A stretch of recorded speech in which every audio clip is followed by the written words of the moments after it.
What's good, everybody? Welcome to the US West World Warrior number 4 edition. The Horsemen are in the building, two of which are myself and Dr. African. How are you doing, my man? I'm doing great, dude. I'm so happy to be here in the West Coast. The weather is great. The players are great. I am happy to be commentating with you, my boy Rinch.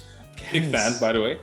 I mean, we chalked it up a couple of times, right? Definitely mutual fandom here, most definitely. And I'm glad to get to commentate with you, my man, because I know that you are one of the scientists of the game. You feel me? You like to dig deep into the players' decisions. You know the frame that you know all that good stuff and what it takes to be a high-level competitive fighting game player. So we're gonna have fun today, of course. This is the 4th edition of the World Warrior of US West, right? If you're new to the World Warrior series, you're just tuning in, you've been under a rock for a little bit. There's gonna be 5 of these throughout the world. All kinds of regions are going down right now, and after those 5, we are going to have a final for each region. So the US West, not this week, not the next one coming up, but the one after that is going to be the final, and whoever wins that is going to be the qualifier for Capcom Cup, which of course is the big money and the big show that everybody is trying to get to. You can of course sign up at that Start GG page you see right there. It'll take you to the latest World Warrior event, and today can't sign up for this one because we got our top 8 locked and loaded, ready to go.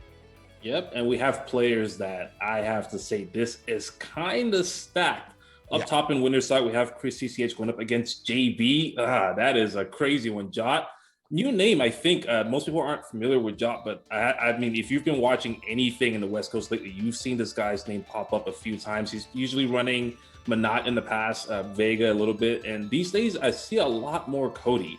So yeah, he's running the trainer with the Cody, and then Filipino man, you know, no introduction needed. Man's been playing Rose, and down in loser side, we're gonna have Nephew going up against Mira, and Samurai going up against Ouija Plus. Yes, indeed. 8 of the West Coast finest in the building, as you mentioned. So we're definitely going to get matches that are great from start to finish today. I'm looking forward to that top side just as much as the bottom side. Of course, there are the community clips going on from Fresh Cut. You guys know what it is. You can submit the best clip of the night for a chance to win a free sub to the channel, and the 3 winners will be announced throughout the week. So make sure you clip the channels. There's going to be high moments. There's going to be plenty of things to do so don't sleep.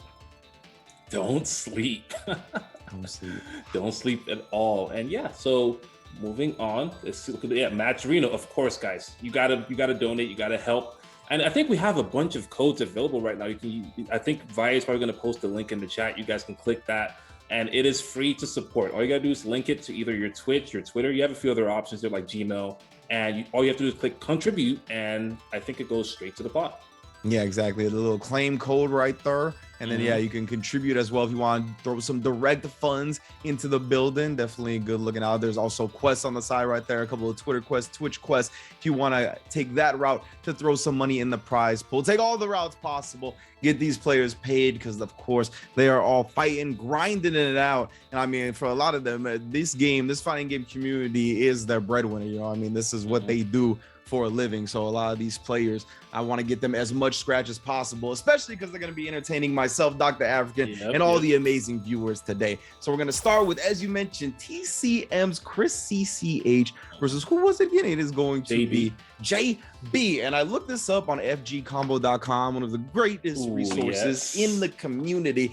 46 plus sets played and a 62% victory rate for Chris CCH. So almost 60-40 in Chris's favor, but in a 3 out of 5 environment in 1 set in a tournament, JB can definitely still get it done. Yeah, I mean, like I always say, a 6-4 in the first to 2 or first to 3 is a 5-5. Yes. No one say who's going to get the first 3. That's all that matters. So both these guys, I think it's fair to say, really highly ranked players in the US, right? I mean, JB, doesn't need introduction. He's been playing really, really well for the whole iteration of Street Fighter V, and he's been running a lot of really good people off the tracks.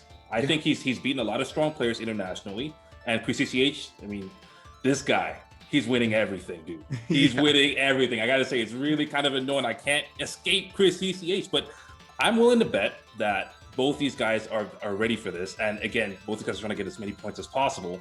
and whatever they do here will then reflect in the top 8. Exactly. Those first 5 events, you're trying to get as many points to culminate to qualify for that regional finals. And then whoever wins that is going to Capcom Cup. Chris CCH, as you mentioned, I think he's won the first 3.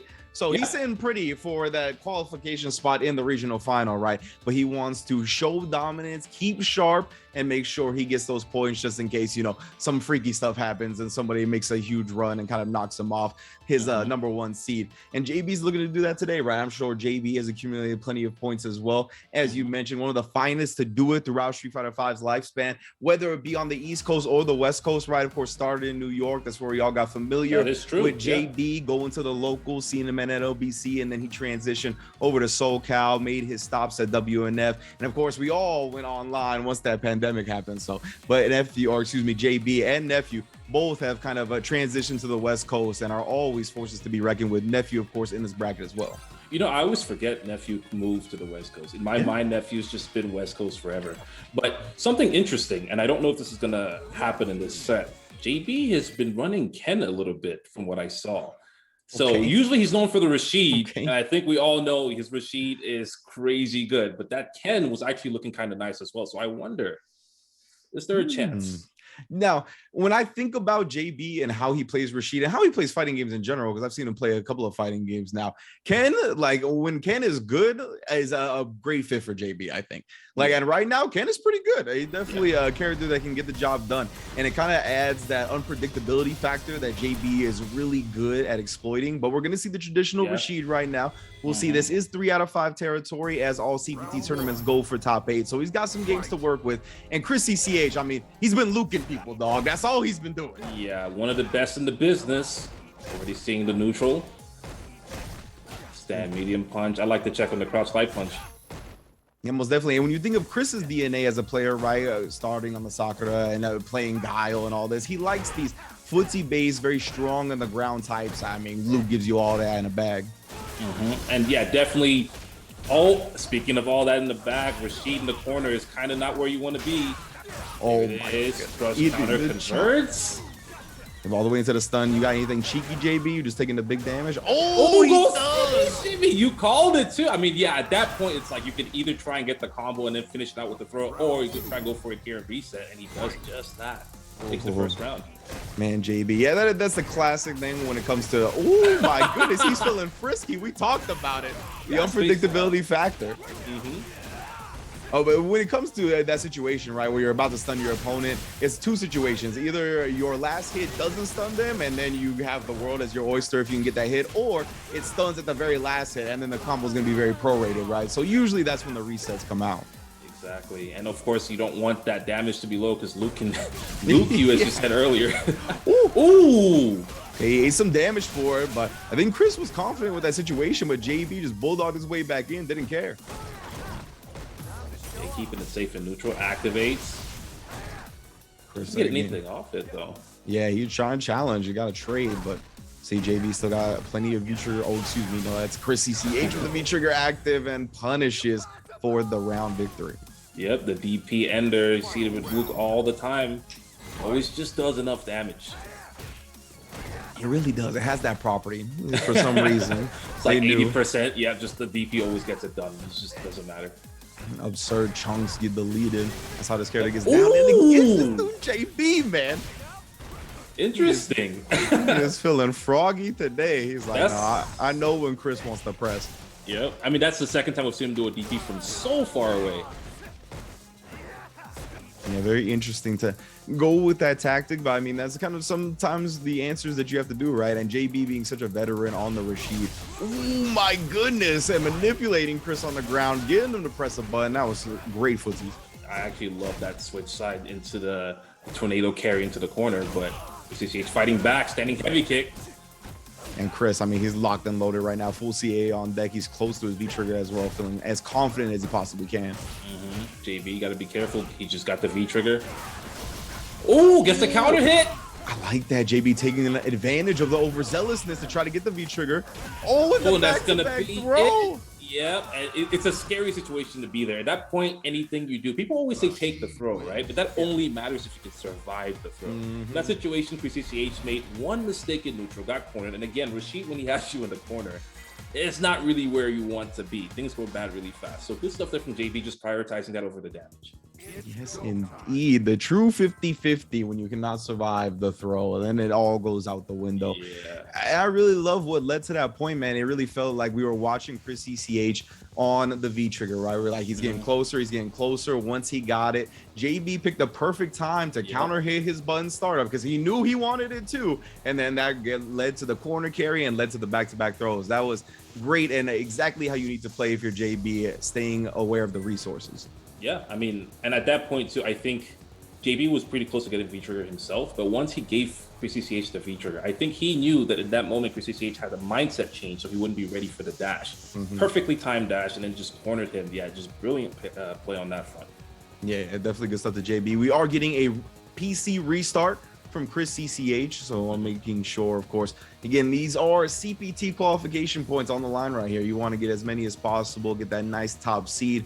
Chris is not looking to let anything slip by him, so he wants to make sure the tip-top condition is played. I'm sure JB's taking this time to probably do the same since his opponent is doing it. But we talked about at the top of the set, right? Chris CCH having that 60-40% advantage, but in a first to three, that's like the same thing as matchups, as you said, 6-4s, and even when it comes to characters, can totally get destroyed in tournament. Like, it really doesn't matter. I mean, dude, there's so many matchups I can think of where technically it's like, let's say it's 8-2. It's an 8-2 matchup. Yet for some reason, the other character gets the first two every time. So, so in a situation like that, is that really a bad matchup in tournament? That's the question, right? If the first few matches are a little bit of a juggle, then you know it is what it is. But I mean, when it comes to overall, I think these guys, like you said, they've played a lot over the years. Over 46 plus sets on a tournament record. So you know, hundreds, I'm sure. Yeah, I think the sample size on that one is large enough that we can say it's probably consistent. Yeah, for sure. I mean, yeah, when you want to think about like as the 6-4 or like matchup based stuff like that, when you put it into context of like if you play 100 matches, one side wins 60 and the other side wins 40, that's pretty close. And in tournament, that could go either way. Yeah, like you know what I mean. And that's what we're seeing right now, first to three in this environment. JB. Also, we could talk about momentum and just in general the emotions in the tournament atmosphere. There's so much context really that you could talk about when it comes to fighting in a tournament like this. Yeah, I mean, you mentioned earlier too, CCH at this point, I think winning the previous ones, he's pretty comfortable. He's sitting comfortable in the points. It's all about dominance at this point. He just wants people to know you can't touch me. I think that's all this is. But I think JB as well is just trying to maintain his spot. And also, like you said, 60-40, not that far away. JB still has a shot to win the finals. Yeah, and there is something to be said, despite Chris ECH's significant lead right now, in kind of dealing those mental blows in anticipation for that big tournament, right? Like the more L's you take from somebody, the harder it is, the more of a demon they become, and the more you kind of have to really dig deep for that confidence to defeat them. So it's definitely going to be wearing on his opponents, just getting these W's after W's.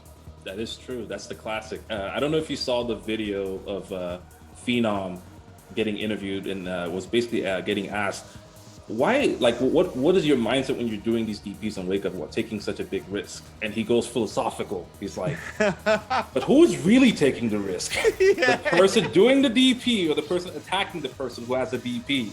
And everyone's mind just gets blown. It's like, so it's the same type of thing with mental damage, right? It's like, hey, dude, if I do it enough times, you're the one now taking the risk. Are you sure you even want to play against me? Are you sure you want to play this game? And, and I mean, that is true, though. It is that level of mindset if you can defeat yourself before the match even starts. Yeah, I mean, I've been in that position, right, where I'm like, how did this guy hit me with like 4 wake-up DPs that were all right? I'm just like, I don't want... Go ahead, bro. Go ahead. We'll fight on the ground. We'll fight fair. I don't want to do this anymore, you know?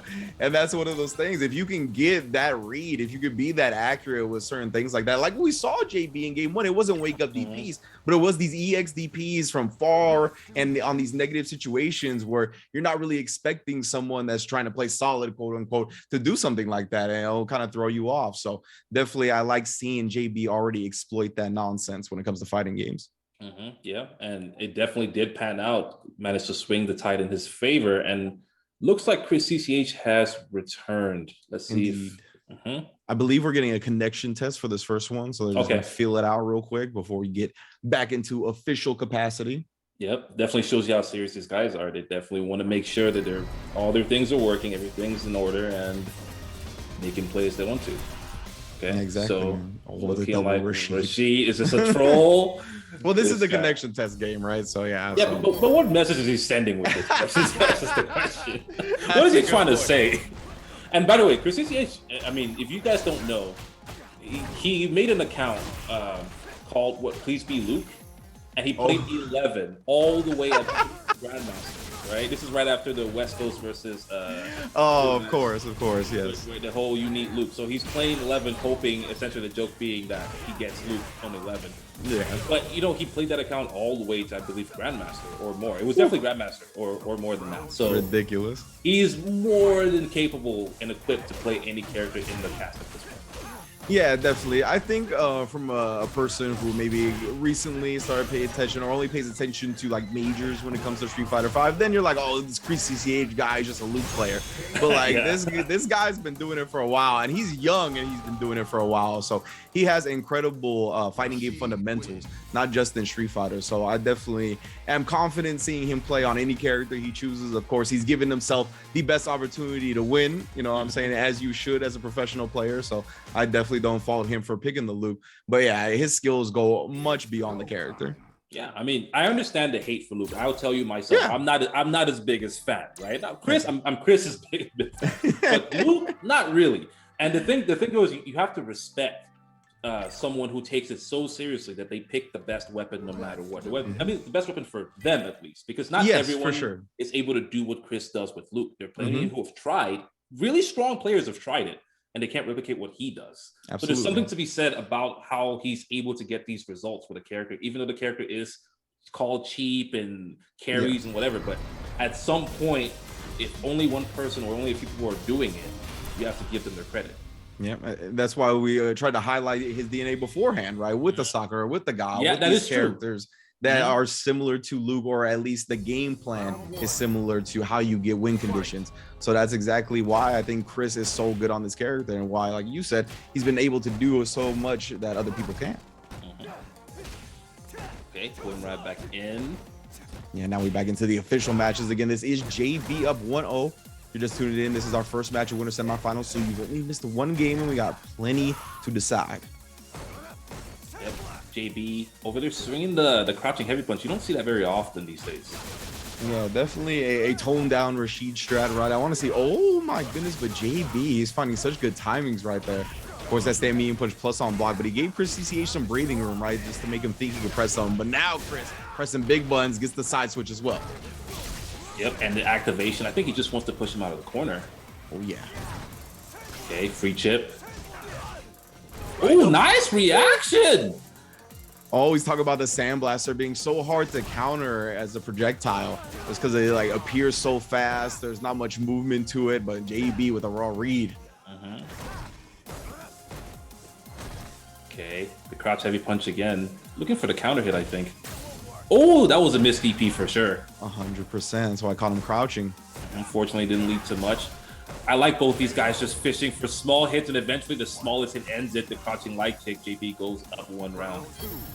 Indeed, I think Chris felt a little pressured right there. JB did have CA, could have chipped him out, so just decided to try to take his chances, but ran into that long range crouch light kick. Always been a menace. Yep, goes full screen as far as I can tell. From end to end, wall to wall, and JB's found Chris at another wall here, still maintaining a lot of control in the set. Another activation hit from standing medium punch. Is he gonna get the side switch? No, just a shoulder. Throw. This is how you get looped. You gotta be careful. Nice. Again, JB picking perfect spots. Spending 2 bars on that. Really wants to take control and get that corner pressure. Ooh, now Chris with the adjustments. Ooh, that is not gonna kill. There's no way. I know Luke pulls on everything, but not here. No. Does put him on life support though. See how JB responds. Does have another V trigger. Oh my goodness. Still scrambling it out. Has it, and Chris bets on a button on wake up and gets counter hit till 2-0. You know what? It makes sense. Chris does have a reputation of letting those DPs fly when it matters, because it's kind of hard to know when he's actually going to do it. And I think that maybe he was hoping his reputation would precede him in that situation and JB would respect it. But of course, JB it's a Rashid player. He's okay with the risk. He's okay taking the chance, and he just goes for it, and it works out. Indeed. And I mean, for all we know, it could have also been a DP execution error. We saw that on the anti-air, right? That so is I true. don't know. I definitely think it was a button, but can't rule that out. Yeah, definitely good point. Okay, again, these guys not getting any big hits at neutral. I feel like the matches haven't really started until V-Trigger was on deck, but not even because of anything crazy. But just getting small hits, finally gets a big hit. Yeah, there's been almost nothing significant until the V-Triggers come out.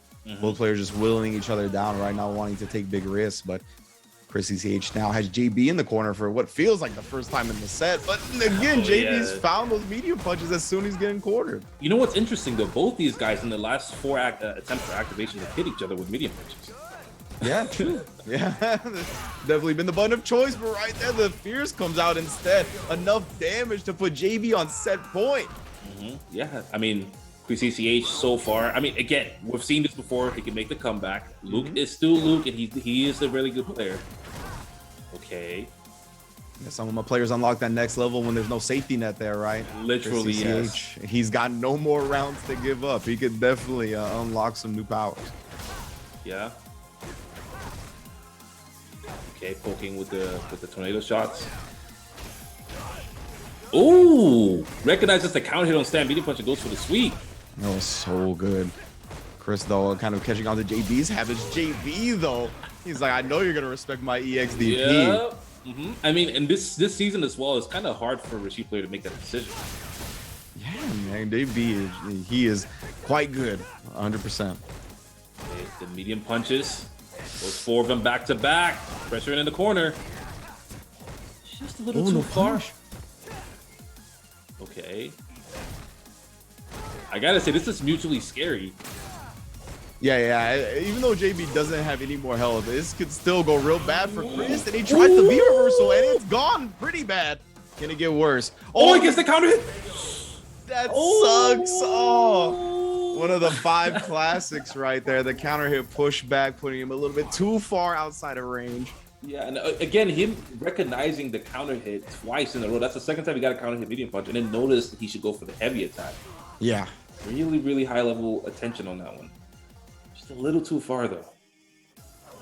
Unfortunate for JB here. Had near a round closing combo. Now he's going to have to win one more round on Chris's Luke.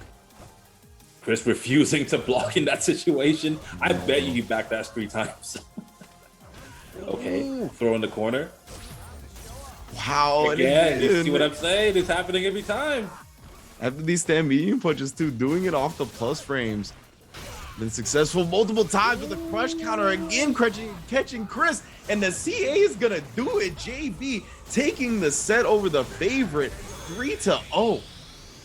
3-0. And by far, I gotta say, this is really impressive play from JB. Overall, seemed like the control was kind of in his favor the whole time. Overall, I think the sets were going kind of even. Like the first 30 seconds, I think we talked about that. But then whenever the V-Trigger came on deck, whenever resources were on the table, JB was just really good about getting the critical hits and then cornering PCCH and then just closing it out. Yeah, JB, straight up, like, he made these really great reads that won him the set time and time again. Like, it was like not even like a bully game where his character was just dominant and he got the offensive ball rolling. Like, he was catching Chris's rhythms so perfectly. Like, even when Chris got him in the corner, we saw the reversal forward medium punch multiple times come out and hit successfully. Like, he just knew when to press to catch Chris on his offense or his defense. So big props to JB. And yeah, as we said, going into that 46 plus tournament sets played, 60-40 in the favor of Chris. Does not matter. 3-0 JB. Right. Wow. Yeah. You wouldn't expect that result considering what the history has been. But it doesn't really, this doesn't really mean everything yet. Chris CCH will get a chance to win. He's going to play the winner of Samurai and Ouija Plus, which is going to be probably another Luke, another Rashid matchup. Oh, true. All right, we're going to see that again. And I like how you highlighted even the A2 matchups, right? You're like, I see A2 matchups, and in tournament, it just seems like the 2 gets in first every time. I just need 2. I'm not worried about your 8. I'm worried about my 2, bro. So, yeah, great stuff from JB right there. Going to be in winners finals. It's going to be a good chunk of points for him. But now we're getting to the other side of winners semifinals, which is going to be Jot and Filipino Man, which I know have played a whole lot in non-tournament environments. In tournament environments, they've only played 3 times. One W for, or two W's for Filipino Man, one W for Jot. And they're split in the World Warrior US West series. And the US West won, Anton won, and US West 2, Jot won. So definitely pretty even. I'm not sure how it goes outside of the environment, but going to be very familiar with each other. Yeah, I mean, yeah, I've definitely seen these guys run it in rooms at tournaments, just running endless sets, and Chris CCH as well. So they're very familiar with each other. I think we're going to see Cody against Rose, but because these guys play so much, I don't know what's going to happen here. It's one of those situations. Yeah, definitely. I'm interested in seeing what they feel. I mean, obviously, I think Filipino Man's going to go with the Rose, just as tried and true. But what does Ja feel most comfortable with in this matchup? He's got a few characters. And the Chun-Li. All right, well, I need to shut my mouth. Of course, he is a big Chun-Li fan himself, has every single costume and a couple of mods to boot. So, yeah, I mean, Chun-Li was kind of the character he played for a majority of Street Fighter V until the Rose came out. So fair to say, one of the strongest Chun-Li players in the US as well. Confirm, spinning bird kick. Oh, and Ja, you can already see the confidence right over there with a walk back. Knew what Anton was going to whiff. He's been in that situation before. And yeah, both of these players were part of that the West Coast versus Midwest 5v5 at Combo Breaker. So obviously they did a lot of training together to get ready for that as well. That is true. I gotta say, I'm impressed with how good Jot has gotten with Cody in a really short amount of time, because his Cody is fresh, like really new, and he just really resonated with the character off the bat. That's what I'm very jealous of players that can do stuff like that. Ooh, but my man right now, Filipino Man, gonna make him pay regardless. Put the knife away. But yeah, personally, like I consider myself a slow learner, so I don't pick up characters that quickly. So when people can just do it like that, and all of a sudden playing in tournament for CPT points and like getting top 8, I'm like, wow, you guys are quite good. Okay, and Cody, not a character that's really spoken about as much, even though I think most people agree it's a really strong character. Yeah, 100%. I think this character is a menace. We saw Momochi terrorize Japan with it a couple of times. Just the crouch like kick V trigger, right? But he has a lot of things besides that. He's quite a strong character. Both his V triggers are really good. Both his V skills are really good. His buttons are solid. He's got good walk speed. Like, yeah, he's just in general quite strong. Yep, and lately we've seen the knife come more and more into play into the meta. Usually, I think in the past, the knife was kind of looked down on, and he got a few buffs to make it better. But before then, I think Shine was really the first one pushing this forbidden nooch. Yeah. And the plus frames that you can see after that, the low becomes so much more of a threat when you have the knife out with the off of the really unfortunate. I don't think he realized that he lost the knife, so that just didn't pan out. And Filipino Man, okay, one more hit. Text the throw. Still alive. Oh, but Anton maybe holding up right there, not sure. Maybe even just walking forward. Didn't think Ja would have the gall to press a button, but Ja pressing the proper meaty. Not willing to risk it. Chun-Li players don't like when you take any advantage of them. They don't like it. They fight back, I can tell you that. You see Filipino Man already trying to push him to the corner, not giving him an opportunity to get on offense, but a great sway right there. The V skill coming out. Sway's so cool. Okay. Crouch medium kick, fireball. Standing heavy kick. Doesn't get the combo though, just a little bit too fast on the charge, I think. Yeah, most definitely. You can see Filipino Man right there. Oh, okay, I'll get to that in a minute as Ja does find the activation he was looking for before. Jumping, just respecting it, swiping through the skies right there, trying to cut her hair off. Oh, my, how did that anti-air from there? Yeah, he's back in there to cross light kick. And the spinning bird. I told you they don't like it when you're taking advantage of them. They fight back, and Jot maybe listening to the stream and just blocks it. But I gotta say, that knife is so good after EX-Zonk. Once the knife is in his hand, he's able to get conversions that he wouldn't be able to get. Like crouching light kick, crouching light punch. That's a really powerful block string. Typically, not that big of a deal if you block an EX-Zonk, but the moment he has that knife in hand, you may want to get out the way. Yeah, exactly. I think the moment he has the V trigger, right? Like straight up, like not even just the active, but as soon as he can activate it, because then he can do like crouch light kick, activate, and still get the combo off of it. So that's really like why you saw Filipino Man. He didn't really worry about blocking EX-Zonk until the V trigger was ready. Then we saw the V reversal come out. And then at the end in the corner right there, I mean, he had no resources available to play defense. So he got clipped by the Zonk block, didn't get on the low. You get so much of a reward after that. And now he's going to try the Rose. Rose, the character he's been playing religiously ever since she came out. I think at this point as well, one of the best Roses in the US, if not the best. Yeah. But these guys have played a lot, as you mentioned. I'm sure that Jot knows about everything there is to know in this, about this matchup, as well as knowing about Filipino Man.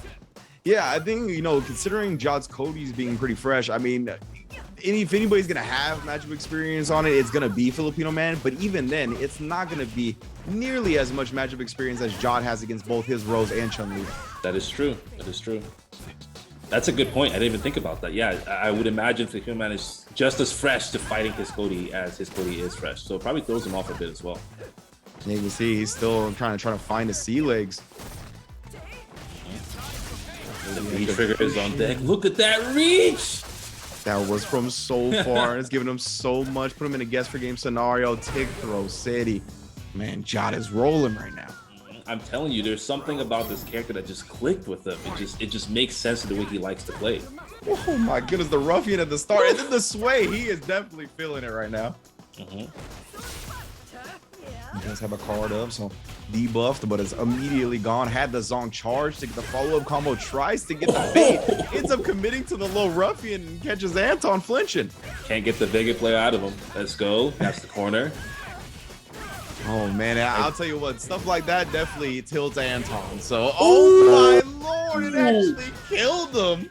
I didn't think that would kill. Oh my lord. There are only two characters I've ever seen do something like that. I've seen Cody, I've seen Luke. Where you're just thinking, oh yeah, this should be, oh my god. The blonde hair, blue eyes. Tell you what, there's something about him in this game. The damage is just out of control. That is definitely a contender for the fresh cuts, though. I cannot believe that killed in the corner like that, sending Filipino Man reeling back to the lobby. Filipino Man questioning the character choice. Maybe just needs a break to think about it. I wonder, I don't know, does he play anyone else that you know of? Besides Chun-Li and Rose?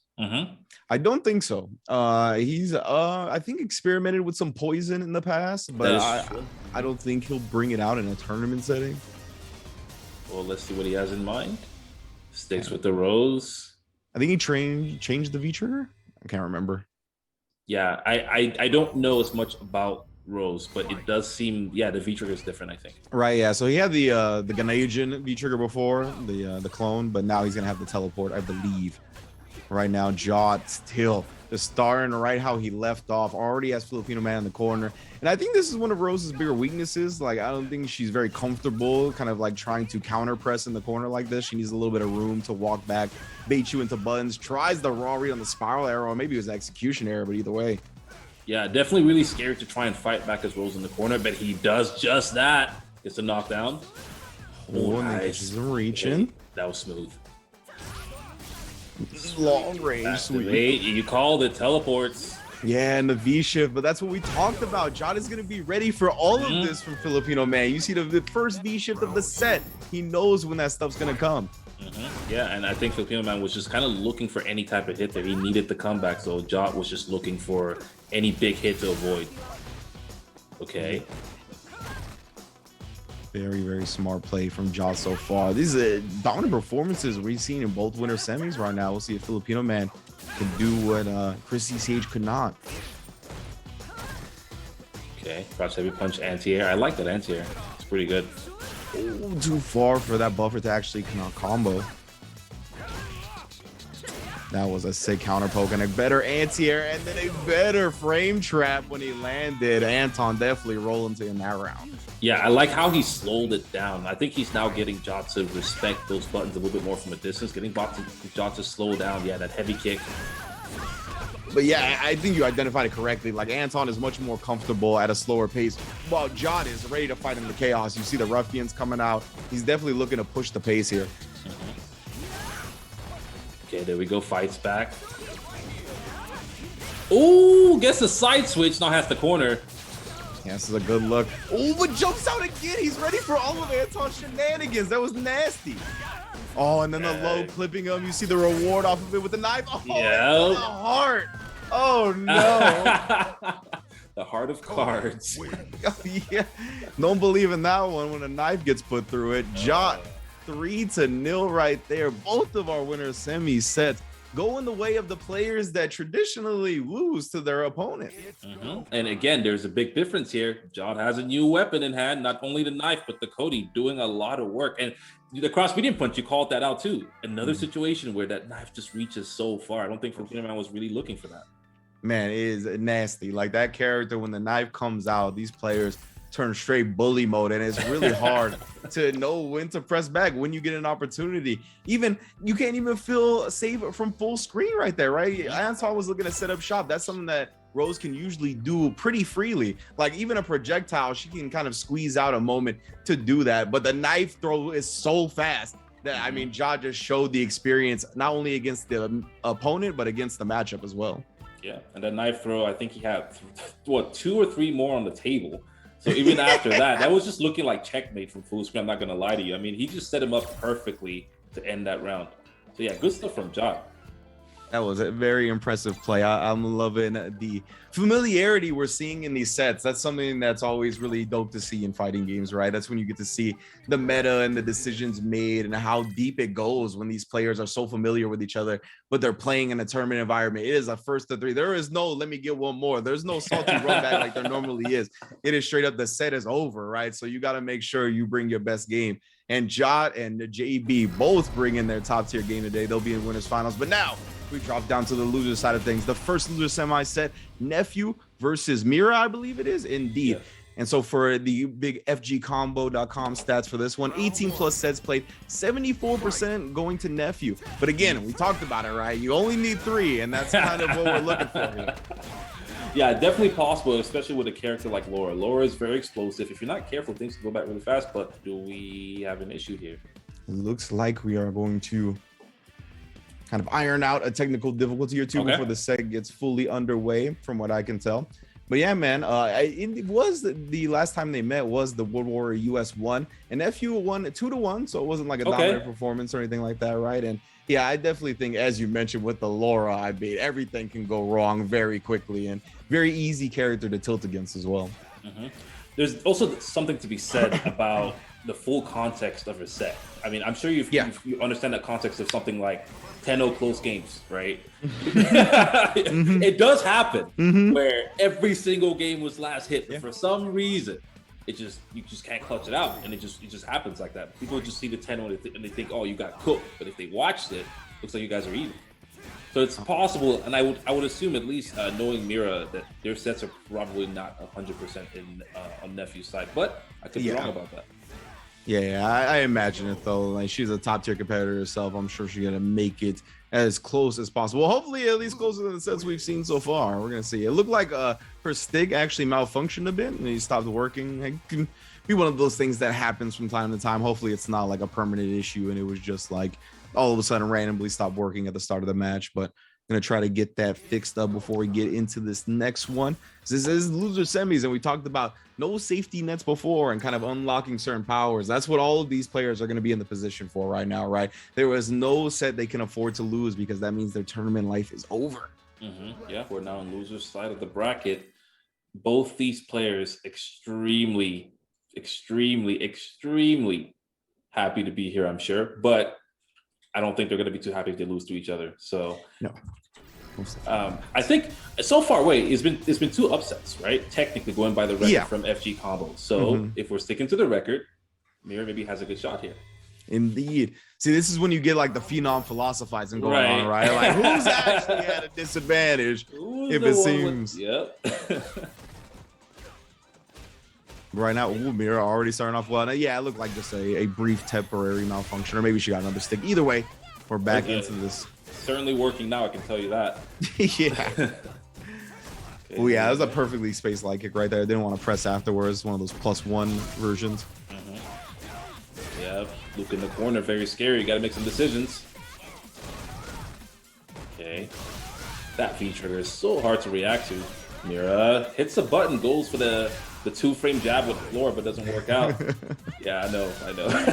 She inherited that. Yeah, I remember that. I remember the 2.5 frame jab from Balrog. Street Fighter 4. Oh, yeah, I forgot about that. Yeah. So she inherited it. I've heard rumors. I've heard things in the streets.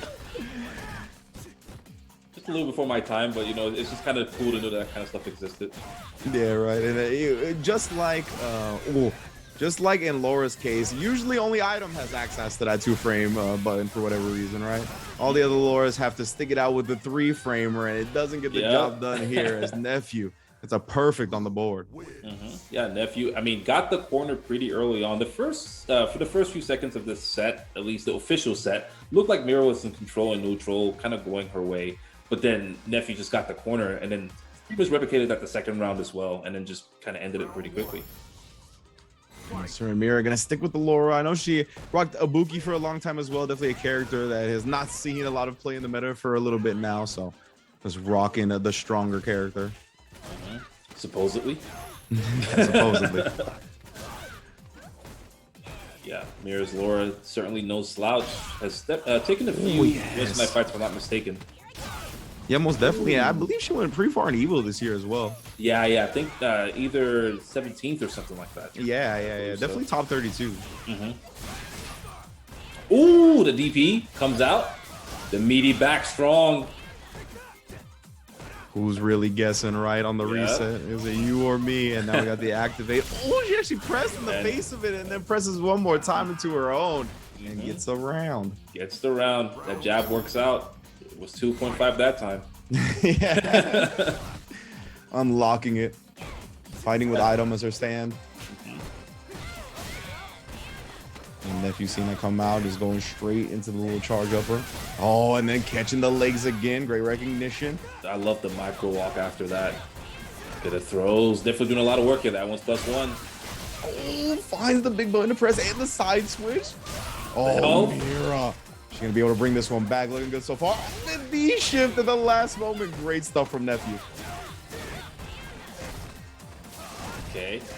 Throwing the fireballs now, just trying to keep Mira honest.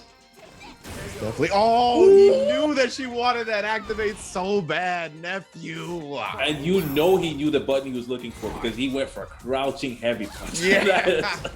You don't see that happen. Oh, misconfirmed. Oh, no. And that could lead to a very dangerous situation. Gets out. I mean, a lot of these stronger players, you're seeing a lot more jump forwards out of situations now. Seems to be the thing to do. Oh, no! He held it extra long. BD. Standing heavy punch. That's no. The reset one more time. Elbows on elbows. Ludacris would be proud. Mira putting the W on the board. My goodness. Sure, if she's doing jiu-jitsu or Muay Thai at this point, that was a lot of elbows. Oh man. And you know, when that DP came out from Nephew, I think if Mira let the Thunderbolt rip just a few frames earlier, then that DP works, right? You get like the extended her box a little bit, she puts herself out there, but because she charged for so long, Nephew just gambled a bit early. Yep, Nephew tried to call the bluff, but it turns out not to be worth it. We talk about how Laura can be explosive. Cannot make mistakes like that against a player as strong as Mira. Counter hit, that's gonna be confirmed. Okay, keeping the pressure up. Yeah, most definitely. It's where we've seen it time and time again, right? From all these high-level players whittling away at the neutral, nobody getting significant hits. Nephew, of course, able to turn that one to a target combo and a back throw. That's the most significant things happened so far. Yeah, Mira's been pretty good about recognizing that knee and when it's plus when it's not. Nice DP. Who's really guessing? And turns out you are. Nephew just walking out of range of that V trigger to set up the dub again. Great awareness. Yeah, and then low forward just keep hitting at this point, right? I mean, when you're fighting Luke, you kind of have to worry about so much stuff. You forget sometimes just to not walk. Ooh, the DP through the fireball. That's what he wanted before. Oh, one more again. This time he's getting a little bit closer, so the thunderclap just cannot avoid it on startup. Nice, the low forward hits again. Ooh, and yeah, recognizing the air reset, immediately pressing, and Mira pressing right back. Ain't no one scared of anything in this set. Yep. I mean, when you're talking about two explosive characters, nobody wants to give. That's a great point. Oh no, she ended up getting clipped. Gonna fall there with the V trigger. Oh my goodness, great matchup knowledge from Mira right there, putting the thunderclap out and then blowing right through the rest. Look at this endless pressure. The command throw has not come. Nephew goes for the back strong defensively. And she's not flinching in crouch light kick range. Oh my goodness, but nephew, how does he know the backdash right before the overhead, making it whiff? These long range options have been read every round by nephew. I don't know how he's doing it. I think he's scared. He just wanted space. He needed to get as far away as possible. No, seriously, like, yeah, you're exactly right. He's been reading these situations perfectly. I mean, that's the first one was the crouch fierce that was just perfectly spaced to whiff punish the forward fierce from Laura for the activation. And then now just knows that Mira needs to make something happen, so just backdashes and gets the punish on the overhead. Yeah, and Laura's do tend to do the overhead after the thunderclap comes out, right? Try and make it safe, so you have to block that afterwards. So again, nephew, it's like, I've been around the block. You can't catch me slipping. That is true. Can't forget it's from the East Coast. Exactly. Yeah, dealing with Laura for a very long time. Okay. Again, Mira knowing exactly when to press after that knee. Ooh, yeah, recognizing the whiff right here. Oh, we already see the explosiveness from Laura. She could definitely bring this back. Waiting on the other side, a couple of light kicks, but no, does reach in. And nephew, once again, trying to get as much space as possible, just backdashing out. Okay, this could be bad. That's going to be a combo. Ooh, waited for the backdash that time. Waited for something again, but it doesn't come out. Oh my goodness, jabs the overhead attempt. Oh, I thought he got hit. I can't believe it. Like, reeled his hurt box that far back. What? I would have bet everything that nephew got hit there. I cannot believe that overhead. That was two ships passing in the night. I want to see the hitbox interaction. Like, I don't even care about the carry the mouse. I want to see how close that was. Just look behind the curtain, look into the matrix, man. That was the one just missed the zero. It's all that happened. Oh my! I cannot believe that. And now I think Mira a little bit mentally crushed from that as well. Nephew rocking in this round. Of course, this is far from over. Oh yeah, compose yourself. Yes, great throw. Ooh, yeah, to recognize that was the jab, right? It's not safe. Caught him trying to press a little bit late, and now the EXDP as well. Mira gains that composure she was looking for, brings this round back. Not going to be that easy. And the perfect bait DP there. The last DP did work out, and this time Mira just making sure to take the extra precaution to make sure that she doesn't get got again. Okay. Feeling confident though to start it off. Ooh, catching the elbow as well. Nephew just flinching a little early, but those crouch medium kicks automatic with the hit confirms. Yeah, Mira definitely, again, we're back to that neutral where the individual hits aren't doing that much damage. Both these players storing their resources for later. You see the elbows just coming out again and again here.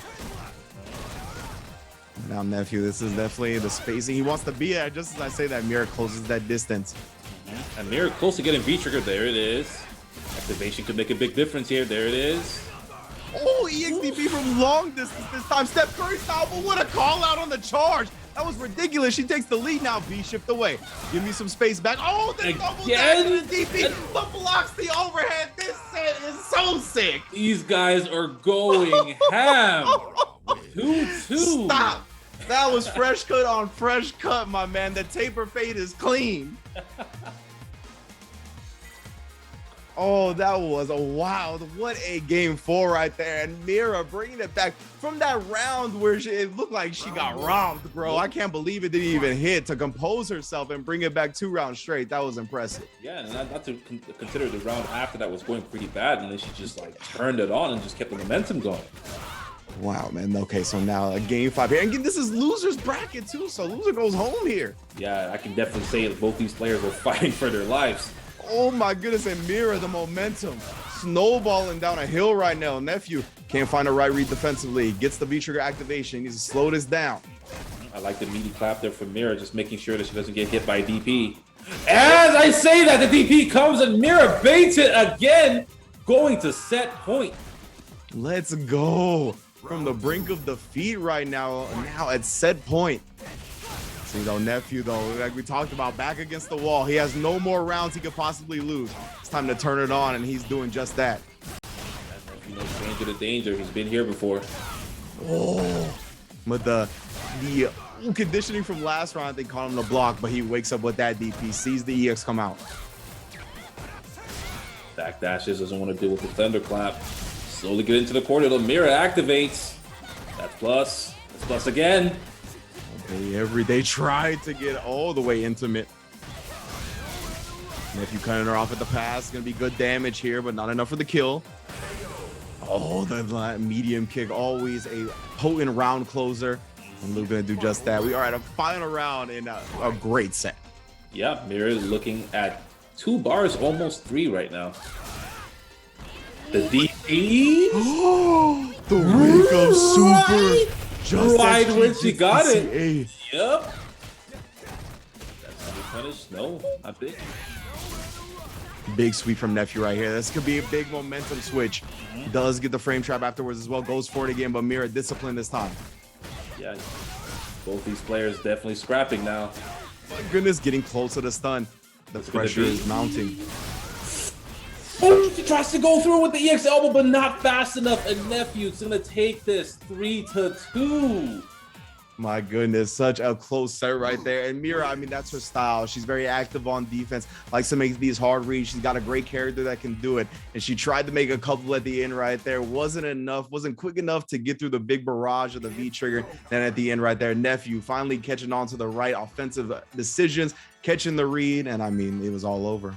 Yeah, I mean, those situations did come up in the past during the exactly. set where she did go through a few of those barrages before. So I think she just figured it's either I do it now or I let this guy get a chance to fight back even harder in the future. So I think she just went for it because she thought it would work, but maybe just 1 frame too late. It looked like it was really close.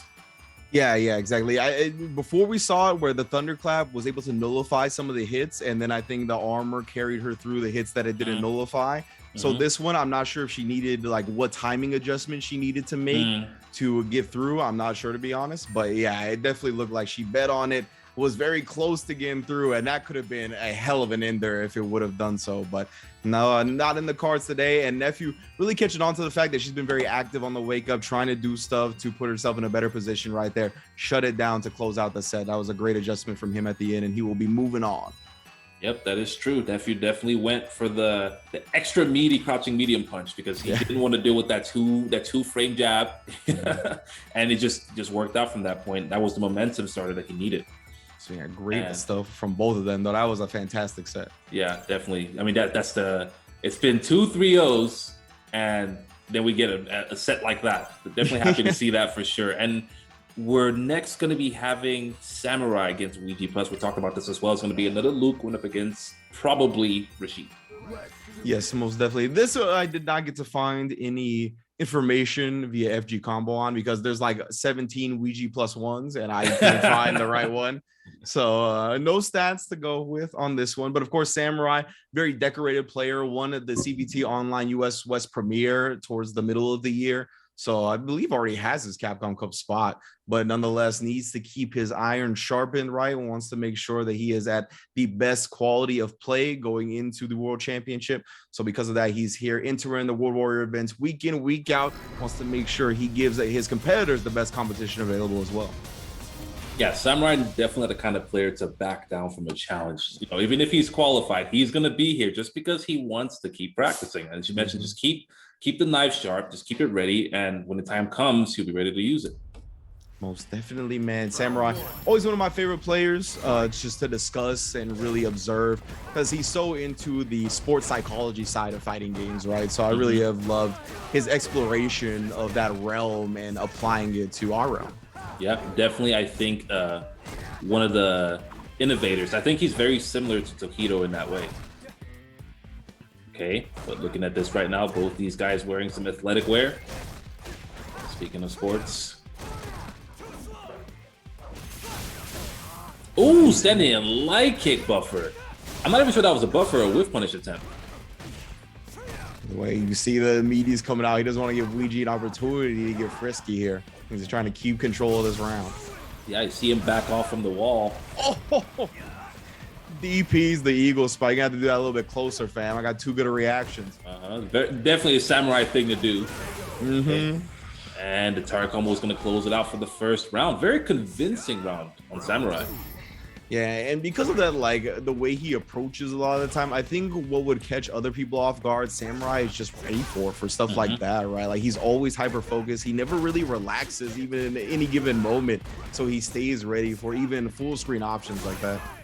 Yeah, and it is confirmed Samurai is qualified for Capcom Cup. Okay, yeah, I figured as much. Okay, back beating punch meaty.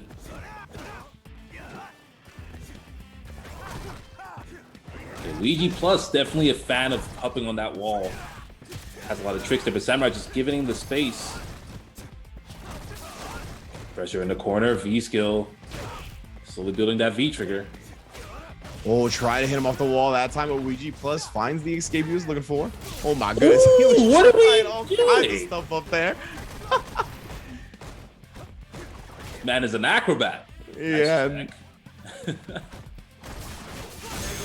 Oh, speaking of checks, right there, Samurai, again, we talked about it, stays ready. He never has to get ready. This dude doesn't get caught slipping one iota. And you can see that's why he's in Capcom Cup. That's why he takes the first game.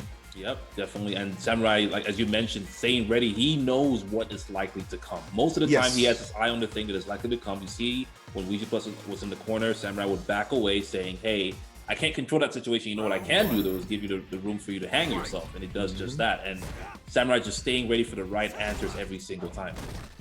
Yeah, I think when he's kind of in that type of zone where he can manipulate his opponent into the decisions that he wants them to make, that's like prime Samurai, right? That's when he's truly successful, as we can get into your head like that. That is true. Definitely the guy who let go of every input and just stand there waiting for you to, just be confused. Facts. That is a characteristic, a signature of Samurai, just the neutral stance. Even there, you can see just for a moment. Oh, gets caught reaching like everybody else, though. The great equalizer. Oh, ends up messing up the end of that combo, giving Samurai the offense once again. Yeah, just a little bit late on the DP there. And yep, Samurai ends it. Upper. And Samurai, yeah, he almost has critical art right now. Oh, yes, going into this next round with a ton of meter. But you can see even like small execution errors like that, that's one of the things that really separates these guys that have such consistent results like Samurai from those players that are just a tier below them, right? Is like you give them an opportunity that they didn't earn like that, then they're gonna run off. They're off to the races with it, just like we saw in the last round.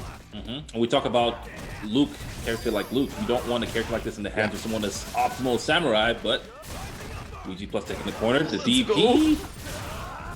Oh yeah, we got the V skill 2 combos and the mix up. Oh, the FD low. Oh, my man Samurai, you used to play Marvel, but it's been a long time, fam. My man literally got Magneto tri-jump load right there. That was ridiculous. Okay, no DP there. Oh. Slight pause, but we're good. They're both just standing still. It's all good.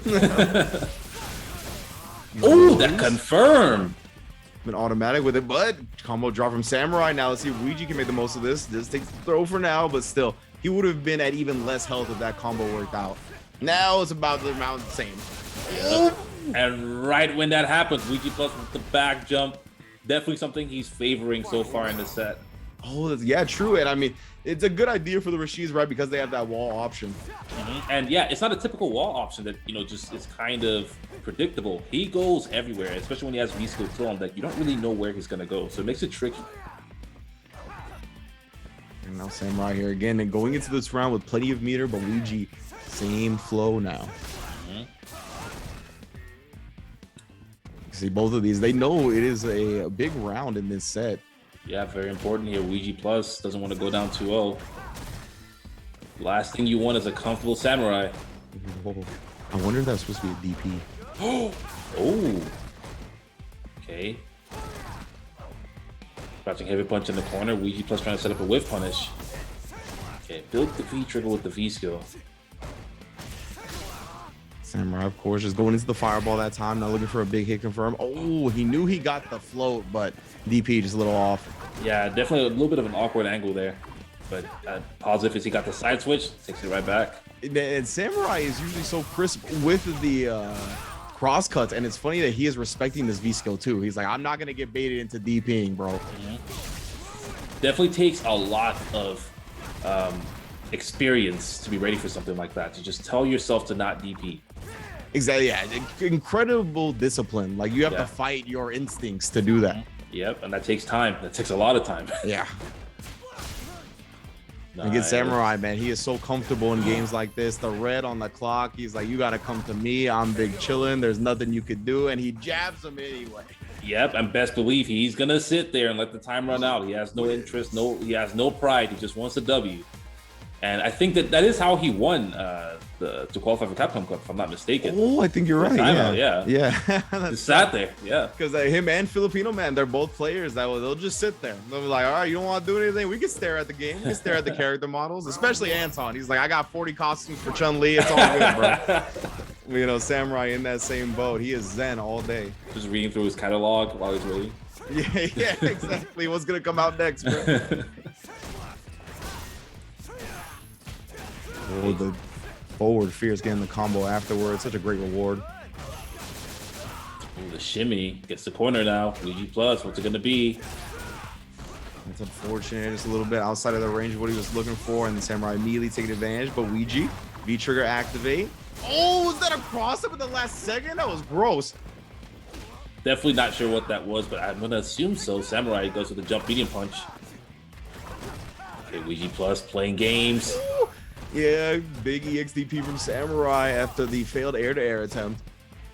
I like him trying that, though, because, again, we talked about he doesn't want to go for these DPs because they can get baited out. And Luigi's starting to get these free jump-ins. You rarely see Samurai get jumped in on. Yeah, I mean, that's the dive kick effect, right? Just on a whole different level. And Samurai showing the respect, right? He doesn't want to play those wake-up games that we talked about after the throw. He's like, I'm not even going to risk going close to him with all this meter on deck. Samurai spends a bar on the fireball. Okay. Luigi plus just goes for the eagle spike. Mix up again. What's it going to be? Goes low again. You mentioned it. The try jump. He did. Oh, and he ends up just teching and then walking back, dash forward throw. A great play coming out from Luigi, though. That eagle spike, like he knew that he was going to jump that whirlwind. That was a hard read that worked out. Luigi plus has been around the block. He definitely has seen a lot of habits. Nice jump there. It's a little too far in the combo, though. You know, unfortunate. You know, we talked about these small things adding up, giving Samurai these opportunities. The more and more you give them, the less and less of a chance you have for the dub. That is true. And Samurai is up 2 games in 1 round, so at this point, he's pretty comfortable. Yeah, you can see he's just playing a bit more freely than like that 1-0 game where he was on a set point or the points were tied. Like he was looking much more stiff in a situation like that. Ooh, Luigi plus was airborne when a little forward hit. Nice challenge. Okay, back throw. Samurai has V-trigger on deck. He's going to activate. Yes, he is. And that's going to be it. Samurai is going to take this 3-0. Indeed. Biggest Samurai coming through and already qualified for Capcom Cup via the online premiere for the West Coast in North America, but nonetheless out here making sure he stays as sharp as possible. 3-0 going to be moving on into the loser semifinals to face Chris CCH. Oh boy, teammates of SFL starting to clash here, and it might not be the last time we see this team clash today and in SFL, just saying. But we shall see indeed. Right now, I think what we're getting, Filipino Man versus Nephew. Oh my goodness. Yeah, this is going to be, I mean, again, is Nephew playing Luke? Do you know, like 100%? Is that a decision he's made? I think so. Oh, wow. So. Okay. So not 100%. So that would mean we have 3 Luke players and Filipino Man just trying to defend himself. Just trying to defend himself on the Chun-Li. He's trying to fight back. Yes, fight back. Okay. Yeah. Go ahead. Oh, no, you go ahead. Sorry. I was just going to say FG combo got 57% from Filipino Man. That's all. Okay. Okay. But this is before Luke. Before Luke. Before BL. Luke. BL. Yeah, I was just about to say that. Before Luke. Oh, man. That is too funny. Everything has changed.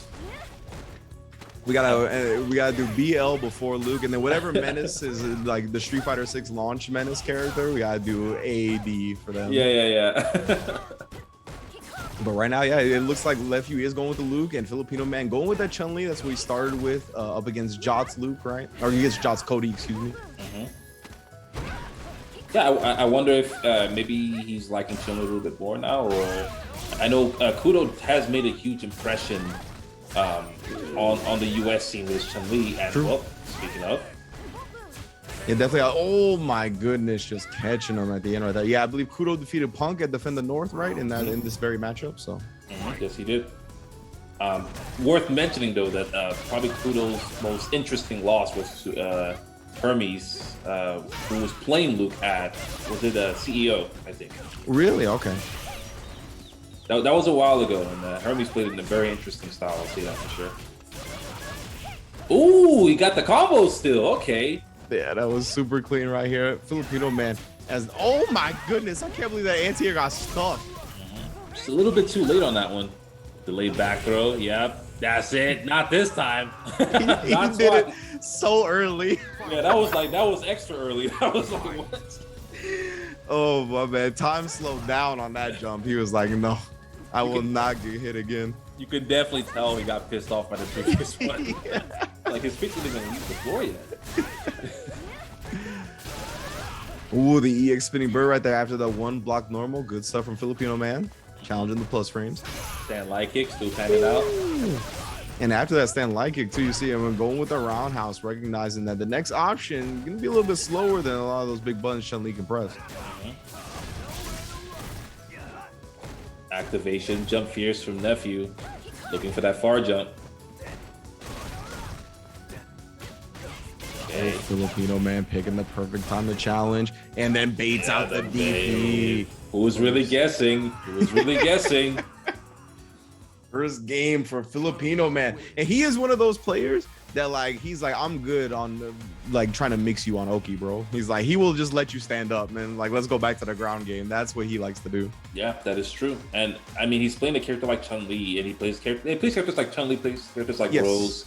He's perfectly fine just being a neutral. Those characters, they do fine there. And I think a lot of people forget that that's the case, but he's a very seasoned player. He knows what matters. And you're going to see him do a lot of that. Just say, hey, it's risky. I'm just going to back away. Yeah, he's like, why am I going to risk myself getting hit when in the neutral, I'm more likely to hit you? Yeah, that's the classic, right? Season 1 Mika. It's like, don't even meet. Just don't. That's how she wins. Just don't.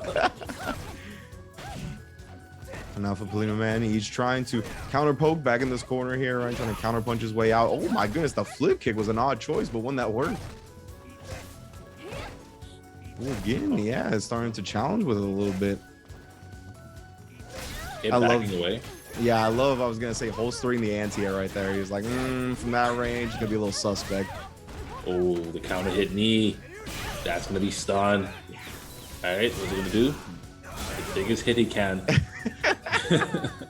I like that though, just minimizing the amount of meter that he gave to man, because he already had a crit guard on his side. That was an anime protagonist ass combo, like just two gigantic hits. Yeah. Really was, yeah. Power of friendship. Yeah. Oh, gets lucky there. The legs just hit right after the low forward was blocked. Or was that crouch light kick? I don't remember. It might have been like I think that was crouch light kick, yes. Oh no. The throw whiffing gets a little bit of damage in on him, but tries to finally challenge with the jump. He has not been jumping a lot. I like risking it in that situation against Luke, but it didn't come up well. Yeah, and Nephew was extra ready. He buffered it 3 times before the DP came out. Ooh, the cross up coming out now. I like these choices for Filipino man at this extended range where she's kind of outside of stand fierce. The flip kick going with that, the cross up right there. These are definitely some good options to roulette through. Yeah, the hop cross up, the down forward heavy kick is kind of tricky for people who have DPs on deck because they don't really know how to react to how fast it is that they haven't dealt with it the entire set. Tosses him around the corner, just one of those, safe back throws. Filipino man happy with taking the hit there, just as long as he doesn't get back in the corner. Oh, right up under. Experience in this matchup for sure. Even then testing him, wanting him to press buttons in that range, but instead Nephew backs up a little bit and throws a fireball before the V trigger, but the flip kicks, bro. Hazanchu. Oh, yep. I can't believe these anti-airs are losing like this. That's the nerf. That's the nerf coming into play. So Chun-Li's stand light kick did get nerfed a while back, if you guys remember. Yeah. And the thing though is that it still kind of works as an anti-air, right? It's kind of like, you want to gamble, and it's kind of the question, because the hitbox interactions could be kind of funky. And you saw there, make direct contact with Luke and yet still lost. Yeah, exactly, right? It just like these anti-air light kicks are getting crushed. Like they're out there and they just lose. It's rough. Definitely old habits coming back for Filipino Man, but it is even now. And like you said, like it's still viable in certain circumstances. So I get why he still uses it, but man, yeah, you can really see the nerf in play. Yeah, not like the good old days. That was all reliable. Yeah, just the autopilot. Yeah. Ooh, recognizing that's not a safe jump, fam. EXSBK. Filipino Man not happy about how that last round went. Yeah, right. I mean, yeah, if you're Filipino Man, you gotta consider yourself like I should have won that round. So, like he definitely, I don't think even considers that an L in his book. Yep, that does happen. There are some losses that you just have to disregard. Yep. Due to circumstantial situations. And I mean, I always talk about how I think it's important to have a short-term memory in a competition like this, regardless of whether it's esports or real sports or whatever. Something worth mentioning is that we've watched 3 different Lukes now, and I've noticed a situation that's happened way more often along all 3 of them, which is the round starts and the Luke player walks forward, walks forward, and then low forward hits. It's happened a lot. Just never noticed that. Yeah, it's interesting. I gotta start focusing in on what the opponents are doing in those situations. But right there, he had gone to the well one too many times on the down forward heavy kick. Right this time, Nephew, who we already saw, starts adjusting to these long range options really well up against Mira, and does adjust there. I think at that point, Filipino Man was just kind of having fun with it, and it's like, oh, he's just gonna keep working. Ooh, Nephew though with some big counter pokes back. Perfect conversion there. Yeah, going back to the fireball game. Nice trap there. Spacing traps from Luke, very powerful. Yep, there we go. Chun-Li players can only hold so much. It's true, they have good reads. The best Chun-Li players have the best defensive reads. It's actually kind of insane. Oh, counter hit me. And Filipino Man maybe expecting Nephew to respect that EXSBK again, but no, Nephew going with the tried and true meaty after the throw in the corner. Catches Filipino Man slipping now, up 2-1. Yeah, and that's a risk that Nephew could take. Nephew had such a gigantic life. I don't think he's too worried about going back into neutral against Chun-Li when he only needs 1 hit. Luke, very good at closing out with just 1 hit. He has the fireball, he has the medium kick, like you mentioned, a really good ground ender, and even without that, he had 2 bars. It was really close to having critical guard anyway. And Nephew right now, he is adjusting so well on the ground. Perfect whip punish to start this round. We're already in the corner off of it as well. It's been pretty consistent. The corner has been a huge part of, at least as far as I can tell, the Luke plays we've seen so far. The light kick, it's time to abandon ship. Yeah, definitely not panning out there for Filipino Man. The trap against that immediate punch, closing it out. I think that caught the standing heavy kick. Yeah, that's definitely been something that Filipino Man has gone to here. And now this time, I guess he bet on a 99-second fireball, but Nephew having none of it. Get a crouch medium kick, staggers. Oh my goodness, Nephew. Yeah, he's just staying outside this range right now where he can kind of throw fireballs, but the rhythm at which he's throwing them is so good. He's using it very sparingly. Finally does find a crush counter though. The roundhouse finally works out. Okay, again, the challenges from Nephew has just been working out. What's it gonna be? Activate. Throw again. It's so scary. You don't want to challenge, but you have to. Oh, and there it is. Wait a minute. Yeah, the V trigger, no follow up at that point. And if you're not gonna spin his CA because the V reversal was there, but he sneaks in an overhead instead. 3-1. Yep, and that's the second time we've seen that attempt from Luke in this tournament. First, it was against Mira. Mira did block it, and then this time it works out. I mean, you're gonna notice, generally speaking, charged characters are a lot more likely to get hit by overheads. Just holding down back, you just don't want to let go of that. So Filipino Man just not quite ready for that, and yeah, just gets got. It's a good point. I mean, great decision from Nephew to save it. He didn't show that one time, right? Saved it to the set closing moment. And that's what you got to do with stuff like that, right? Where it's not a reliable tool. It's not something you're going to build your neutral game plan around, but it's always useful. Every tool that these characters have is useful, at least in one situation. And he brought it out there. Yeah, there are definitely spots with things that work every time. And you just, when you see it, it's just time to bring it out. Yeah, and round closing tactics, I always find very interesting, right? Like that one you have in the chamber, you're just sitting in there, just like, okay, I'm not gonna shoot this until I need it. And yeah, that overhead was definitely one of those things where it's not gonna work more than once, similar to like the jump that happened earlier in the set and Flipping Man adjusted. So Nephew's just saving it right to the end. Yes, indeed. Yeah, great, I think, play from Nephew. Like his fireball choice was so good because I really like when people kind of jump at Luke because he just kind of commits to the fireball. It's so hard to jump because you don't really have much of an animation to react to. There's not much travel speed to the projectile. So a lot of times you have to raw do it, and players just like to sit there and spam fireball on Luke sometimes. But Nephew was not one of those players. He really used it sparingly and chose his moments so well. But we are into Luke land now. The mirror is here. This is going to be losers semis, or losers quarters, excuse me. Samurai versus Chris. Samurai wearing the jersey, Chris shirtless, freeing the nipple. Unnecessary pepperonis. Right now, Chris, I mean, he's so comfortable in this position. We already got the corner. Samurai, though, looking for an opening to poke back, but he can't do it just yet. Chris has been shutting him down.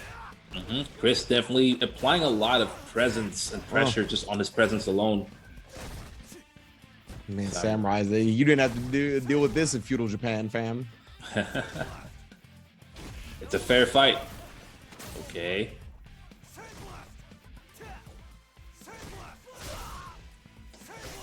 Yeah, getting the fireballs right now. Chris, I mean, he's just in such a commanding lead right here. And again, I think Luke, against another Luke, it's a little tough to make these comebacks just because he's just going to sit there on the other side of the screen. He's got all the tools you do. The fireball is as good as yours. I mean, it's just not going to be an easy way to get in without sacrificing at least a little bit of life. Yeah, especially when you're trying to poke your way back in. You know, if you're one hit away from death, you guys are going to trade at some point and you're not going to make that cut. Okay, Samurai fighting back now. You can see the prioritizing of the corner right there, using the EX follow-up to get a full corner carry. Yeah, I noticed that trend already. Pretty much all the Luke players that have played here tonight have been prioritizing the corner the entire time. Like, let's get the opponent there. It just makes their life so much easier. But the DP comes out. Activate. Yep, a lot of shimmy into throw. The tactics here are pretty similar. You can tell they play a lot. Yeah, you know, Chris wants to hold on to this corner now. Give Samurai a little bit of room just in case he wants to jump. You can see the fireball starting to come out once he recognizes he's going to inch forward. Yep. It's the hardest thing to do, but it is in Street Fighter 6 trials. Now Samurai gets his opportunity to play with his V-trigger. Remember, Chris has a little bit more. Okay. Yeah, the V-trigger is just coming out. Chris CCH, one hit away from death. But this is actually mutual. Okay. Samurai, yeah, and most definitely, because if Chris gets a hit here, right, the CA kills for the combo. So definitely still scary for Samurai, but he gets out of that with all of his meter as well. Didn't have to spin for the chip. Yeah, both these guys cocked and loaded. 3 bars on deck. I want to see let it loose, bro. I want to see the firepower of the blonde hair, blue eyes.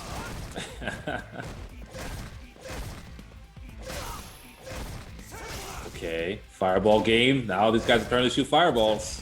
And the Sand Blaster, Chris coming out with an advantage though. Has that screen back to him, but ooh, the air hit actually opened a window of opportunity for Samurai right there. He gets a little bit more breathing room, and the failed hit confirm. Gonna change this up. Samurai needs one good hit, and then the next, there it is. Next combo will be going into credit card.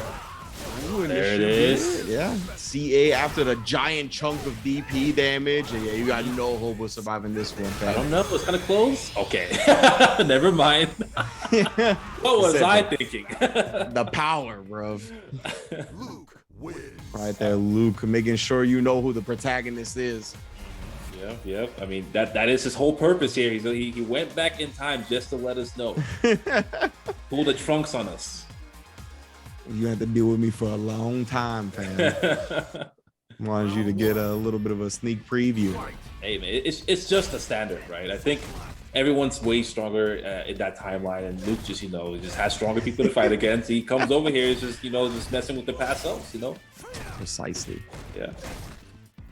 All right, so Samurai looking down the first round, but brings it back pretty convincingly there at the end.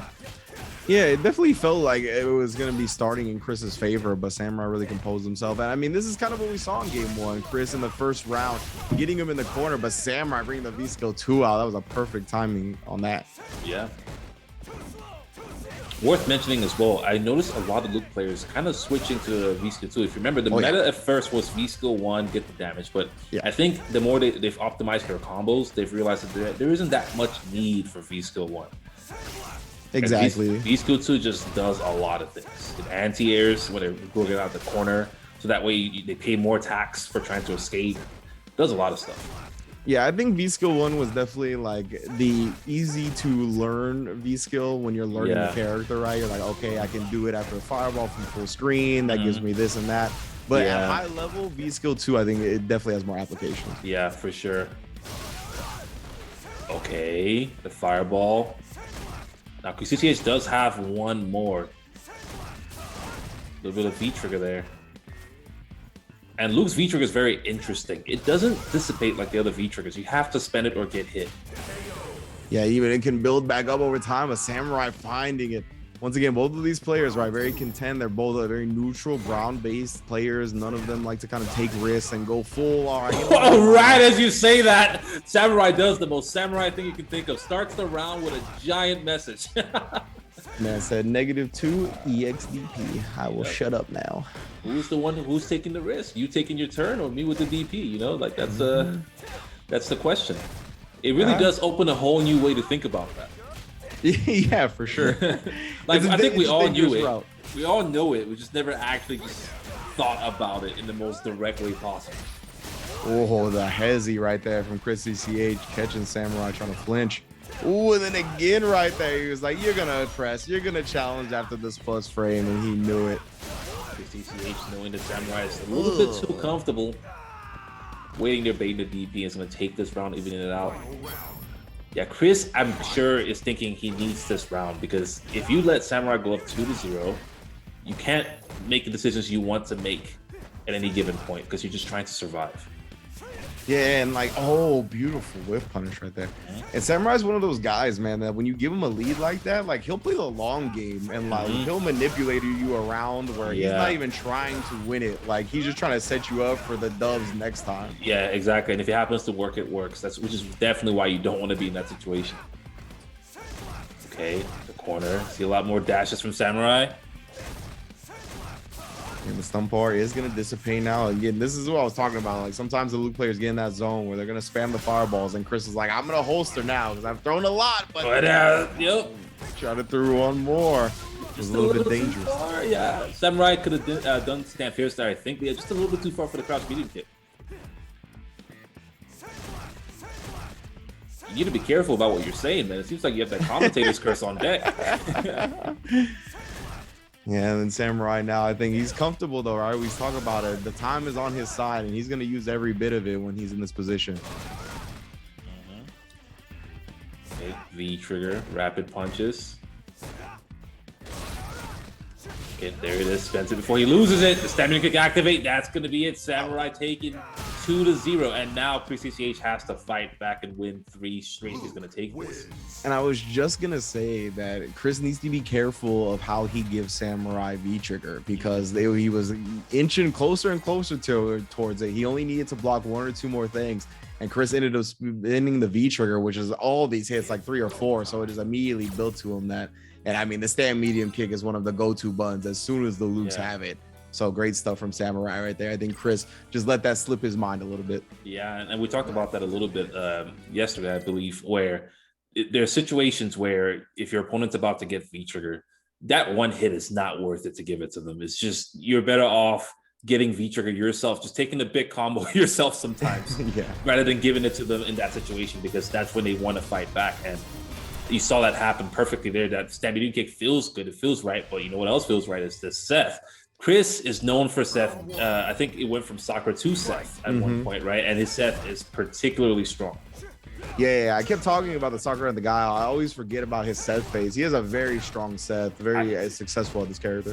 What's crazy is that I forgot about the guy. I don't even know how I forgot that was like OD back in the day, though. Right. Yeah. It was a really old Chris CCH. Yeah, I completely forgot. That is a good point, though. Yeah, I think Seth is probably the archetype that's least like the other characters that we talked about from his plethora of characters, but definitely still you can see how he plays it isn't much like he plays the other characters. Yeah, very slow. And I think that you see a lot more. Oh, yeah. That's interesting. The slide into the knuckle punch. And plus frame right there as well. So Samurai just backdashes it up. Ooh, EX. He doesn't want to take those. Yeah, wants no part of it. Shimmy. Activate. Yep, that's going to be it. Oh, this is a setup, though. Okay. Oh, that's interesting. He immediately commits to the V break after the V shift to get across the screen. That was really cool. Yeah. Oh, there we go. Chris CCH takes the first round. You see a gigantic difference already. Way more comfortable in the neutral, especially with that V skill to kind of protect him from the loop buttons. Yeah, exactly. It just feels like Seth gives him different options, and the mirror kind of felt like he was stagnant. Great reactions right there to recognize the overhead after jumping. And a brilliant punish as well. Yeah, that V skill doing a lot of work, doing it from a range where it's not quite in throw range on block. Yeah, you can see the V skill, the plus frame spin kick, all these things letting Chris play way more freely in the neutral. Yep, and the disrespectful overhead for the kill. Chris CCH looking way more informed with the set than he does for Luke. And yeah, I mean, it's a mirror match, right? Mirror matches can be kind of weird. You can definitely see why maybe Chris is feeling like, you know what? I don't want to deal with the stuff that I'm doing when I'm trying to do this. Maybe I'll just go to the Seth and shut you down. And as far as I can tell, so far, Chris is looking way more comfortable. Round one.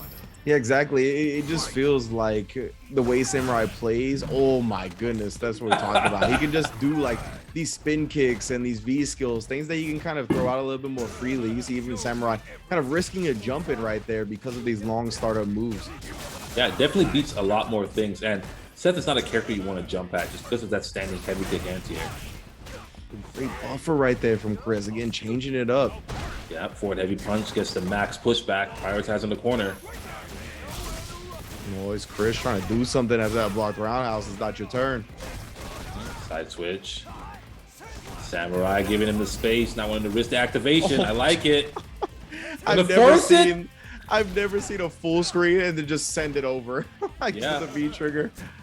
See, what I'm thinking is Chris CCH figures that he has more health and he can definitely get the V trigger again. So probably worth using it there just to get the space and potentially get a clean hit even.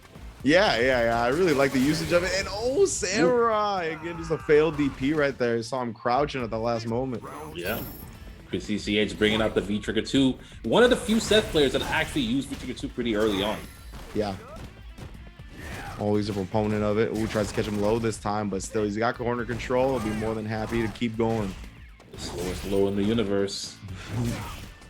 Oh, now the Aztecs are starting to come out. Looking like previous seasons, yeah. I really like the space that Chris is using that V skill. Just slightly far away to where Samurai can't just hit throw on -2. Oh, then he catches him right there all the way to the CA. It's going to be a lot of damage here. Yeah, I don't think this would be quite enough, though. Yeah. A little bit of a chunk left right there. Definitely enough health for Chris CCH to make this comeback. Yeah, I like the careful movement. Not want to get hit by a low forward. Okay, get some chip. Nice check. Okay, this can go either way. Seth doesn't have the most health in the game. Okay, again. Man's just dancing around the V trigger too. A little bit scary, takes to the skies, but he's all right. Maneuvering around, that's gonna be it. Samurai's gonna take this round and go even and go to set point. Oh no. Ooh, yeah, just a little bit of a blunder there from Chris CCH. Not really paying attention to that. He could die for that decision. Yeah, Chris. So I think was a little bit over aggressive in that last round towards the end when he had that life lead. We even saw the dash check from Samurai that kind of opened the window to start his offense. And Chris didn't really need to take that risk, but either way. Yeah, his just style a little bit. Go ahead. Just a little bit hungry there, I think, and didn't consider maybe considered it and was just okay with it. That does happen sometimes. 1,000. Oh, was that a bait? I've never seen that before. Oh no, look like an XQ put it in there, and finally he stuffs the startup with a V skill. CCH can't take too many more of those. If he loses this, there's the BP. In those clutch moments, you said he was known for him. He's definitely, I've seen it too many times. Oh, the low and it works. Was ready for the jump-in combo after. Enough damage, it is 2-2. 2-2, yeah, I'm betting you Samurai probably just thought it was going to be a cross-up. You never really know in that situation. And then, just gets hit low. Got hit low, and my man Chris was ready for the optimal follow-up right there. Immediately taken to the skies. EX for the finish. Whew. Such a close game 4. Yeah, I wonder if that was was that a true block string setup, that particular one? Just the high-low? I do not know. Maybe someone in the chat that's a little bit more proficient with Seth can let us know, because that was, I would like to be informed on that as well. Yeah, definitely some situations where you go true block string high-low where your opponent does not have a chance to V-shift DP or anything like that. And if that's one of them, that's pretty cheap. Yeah, definitely. Take for CCH. Oh, it's big anti-air damage. We talked about this. Oh my god. Don't really want to jump at Seth, especially if your back is to the wall. It's a lot of damage. Huge right there. I mean, that is the big significant difference between their life bars with that anti-air combo. That's a counter hit. That's going to be a combo. And Chris CCH is going to be going to set point. He was on his back foot this entire set and just switches to Seth and is way more comfortable against Samurai. Down 2-0 on that Luke Mirror. He has not dropped a game on this set. Yeah, I mean, we talked about this early on. He has plenty of characters. Oh, and right there, recognizing he's going to be outside of range of the Hekatonkery, so he had the buffer ready. Jab buffers. Okay, low 4 Tatsu. I love it. Even on block, that V skill, it just doesn't put Luke in that great of a position, especially when Chris can react to the walk-up throw like that. Yep, exactly. And that's what I noticed is the difference in how he uses it. It's just from this range. Oh, the reaction! I think he knew that was coming. You can't react to it from that range. I knew he knew it was coming. He was so ready. Wild from Chris CCH, planting his flag in Samurai's head right there, or in his helmet, given the name tag. My goodness. That was nasty to just go through with the spin kick. That's what we talked about, though. That was one of those things that he was really relying in neutral once he switched to Seth to kind of throw out to catch Samurai off guard. And man, the biggest reward possible right there for it. That was so perfectly timed for one moment. I thought he reacted. And my brain knows it's not possible. But I was like, how did he do that? That was so crazy. That was such a good play right there from Chris CCH. What a turnaround, man. To bring that back from a 2-0 deficit on the Luke Mirror, switches up the Seth, and just completely changes the game. So he will stay alive in the losers bracket. He'll be sitting pretty in losers semifinals, along with, who was it? I believe it's going to be nephew. That's right. All right. But right now, we're going to take a quick break right here on the World Warrior Series, and we're going to be back with winners finals. It's going to be JB versus Jot. So don't go anywhere. We'll hit y'all up soon.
What's good, everybody? Welcome back to the World Warrior US West 4th edition. We only got one more to go before those regional finals get all settled in. We get a qualifier for Capcom Cup, but it has been a hell of a tournament today. Of course, I am Rich, joined by Dr. African. How you doing, my man? Doing pretty good, enjoying these matches. It's been kind of crazy. Yeah. Definitely, right? Because we definitely were favoring Chris CCH and Filipino Man in those winners semis, and they both got 3-0'd. So next up in our sets is going to be JB versus Jot in that winners finals. And Chris CCH, one of the favorites, still alive in that losers bracket, right? Able to take down Samurai off of a great Seth 3-game straight comeback to survive. But Filipino Man falling short to Nephew. So that's going to be our loser semis. Great players all day, every day. And we got 4 of the finest remaining. Yep, that is the case. And yeah, the codes, bro. Yeah, the codes. Yeah. Speaking of match Reno, guys. I mean, I saw people talking in the chat. If you guys want to support the event, support these players, go ahead and hit the contribute. You know, use the code, redeem that. It's very easy to do. It takes, I think, about 3 clicks, if I'm not mistaken. Literally, you click, you log in, and you click claim code, and that's it. So yeah, nice and easy indeed. So please make sure our players get some scratch, because they are giving us great entertainment so far. It's been dope sets for real today. I really enjoyed all of our matches. And we're gonna get to that winners finals where JB and Job, both great performances in their respective sets and winners semis. 3-0 performances. JB on that Rashid, Jot rocking the Cody. We'll see if that's what matchup we're going to get now. Yeah, both these players causing upsets in what was predicted by what was it, FG combo. Yes. And yeah, JB with the Rashid, just with the gigantic reach from so far away with the DPs, and Jot's Cody just looking really on point. And the Ken comes out this time. You mentioned this at the top of the broadcast, right? JB was on our first match. You were like, he's been playing some Ken Masters, bro. And I haven't seen it myself, but we're going to get to right now. Yeah, and you said before, Jot started off with a ruffian slide. Sorry to interrupt you. I was just so taken aback. No, for a second there, I was like, was that an misinput or what just happened? Yep, the Ken. Very straightforward Ken gameplay. You mentioned it. It does kind of make sense when you think about JB. JB and Ken just make sense. Yeah, absolutely. I think JB is quite a Ken player at heart. Like, this character, very quick in and out style, has that unpredictability factor. He's got, I think, similar buttons in terms of how he wants to use them to Rashid. Definitely not as effective, or at least maybe in this version, they're a little bit more similarly effective. But just the way JB kind of plays the neutral on the ground definitely lends himself to Ken. So the DP comes out. This time doesn't pan out. Jot baits it. Full combo in the corner. Ooh, and Jot putting a stop to any and all nonsense in this round, taking it quick. Yeah, that first round started a little sketchy. Jot got cornered pretty fast. And that's been a trend we've talked about, right? The sooner you get the corner, just start that game, and it gets kind of tricky for your opponent. But Jot keeping it kind of even and neutral. Yeah, and Ken is extremely deadly in the corner. Yeah, you don't want to tech that throw. I've seen it. I've been thrown 8 times back to back in front of a lot of people.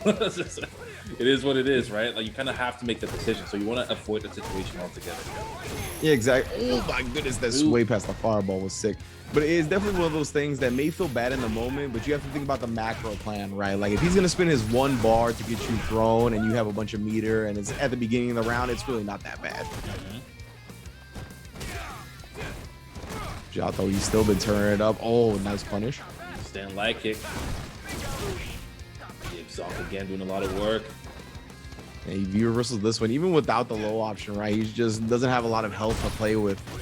Back throw. That's the best back throw in the game. I don't care what anyone says. Oh, no. He gets caught pressing. Jot. And okay, he's still alive. Here. This is not over. Oh! We saw a buffer, but he held back on the button. I think he dropped it. Yeah. Oh my god, trying to get close perhaps for a Momochi attempt, but gets caught out in the process right there. Doomed. I guess both these characters got a Momochi going on. They do, yeah. Momochi, originally known as Street Fighter 4 for being the Cody and the Ken. Yeah. And yeah, really happy to see him liking Cody right now. But yeah, it's definitely for sure these are both Momochi characters. And Jot there at the very end, just relying on the classic shank. Jab, jab, jab. Oh, nice confirm right there off the crouch medium kick. Yeah, Jot is really holding these zonks. Like, almost every zonk is max charge. Oh, that's I like that. Into the corner. We have just betting on the hold up forward right there. Expected Jot to maybe go for a shimmy attempt, and that's what it looked like. So JB gets a big opportunity here. And throw game begins again. What's it going to be? JB backs off. Oh, we have the fireball. That's definitely another big thing that Kens are doing way more now. Definitely a smart place to do it. The V-trigger was about to run out anyway, so you might as well spend it there. Get some Oki. Oh, he tries to jump, but oh, the ruffian's too slow, or excuse me, doesn't go far enough, but it's okay. Job picks up the scraps and finishes his play. Yeah, and now, extremely ready there with that answer. You don't really see that come out from Cody players. You usually see the stand heavy punch or the practice heavy punch with the knife is on, but if they answer you with that, it was extremely predictable. Yeah, and usually it's more damage than what you saw, right? Because that connects. For sure. Okay, the counter hit, jab, jab, jab. Okay, JB fighting back with the fireballs. That always surprises me how far that goes. Wow, JB waking up with the crouch medium, another addition to the meta that we see more and more nowadays. Yeah, that is the question, right? If you want to wait for the DP, then you have to wait long enough for the medium punch to counter hit you. The DP comes out this time. He's not playing games. The last hit does the amount of damage it needed. Oh my goodness, JB here. Definitely not going quietly into the night. Definitely not. JB, not someone who is worried about making decisions. He's going to make them. That's true. JB definitely is like one of those players that doesn't seem to be, he doesn't second guess himself a lot, at least in the moment. Nah, he's cutting the wire for sure. yeah, exactly. Perfect way to put it. And right now, you know he wants to maintain that corner position. That's why he's giving him some space. He's trying to keep him jailed overall. Yeah. Worried about the EX zone because he doesn't want to get back thrown after blocking it. So JB surrendering some space to give himself a little bit more room to wiggle. Wow, John being ready off that trade was ridiculous. Oh no, and then the whip punish there. The knife all the way into the CEA. So much damage. Oh, just a little bit left on deck. Jot sitting on some V-trigger though. If he activates this, is going to take it. And again, the Shank Classic ends it. Jot's going to go up 2-0. And yeah, I think if JB would have just waited just a little bit longer to let the knife dissipate, he might have had a better chance of winning. He had the resources. Yeah, I was just gonna say he's got to be careful about how he tries to get into V-trigger, right? Like you still got the knife right there. That's so much range, and so quickly can you get your like stand roundhouse stuff. And I think that's what he went with. So it's so tempting, but you gotta hold back sometimes. Yeah, I think he had maybe like another 3 seconds, and he would have been able to fight back. Definitely tough to do in the moment for sure. It is. You have a Cody player who wants to kill you, man. You have to make some choices. I mean, we just talked about that. He's not afraid to cut the wire. He will do it. Yeah. Okay, throw text.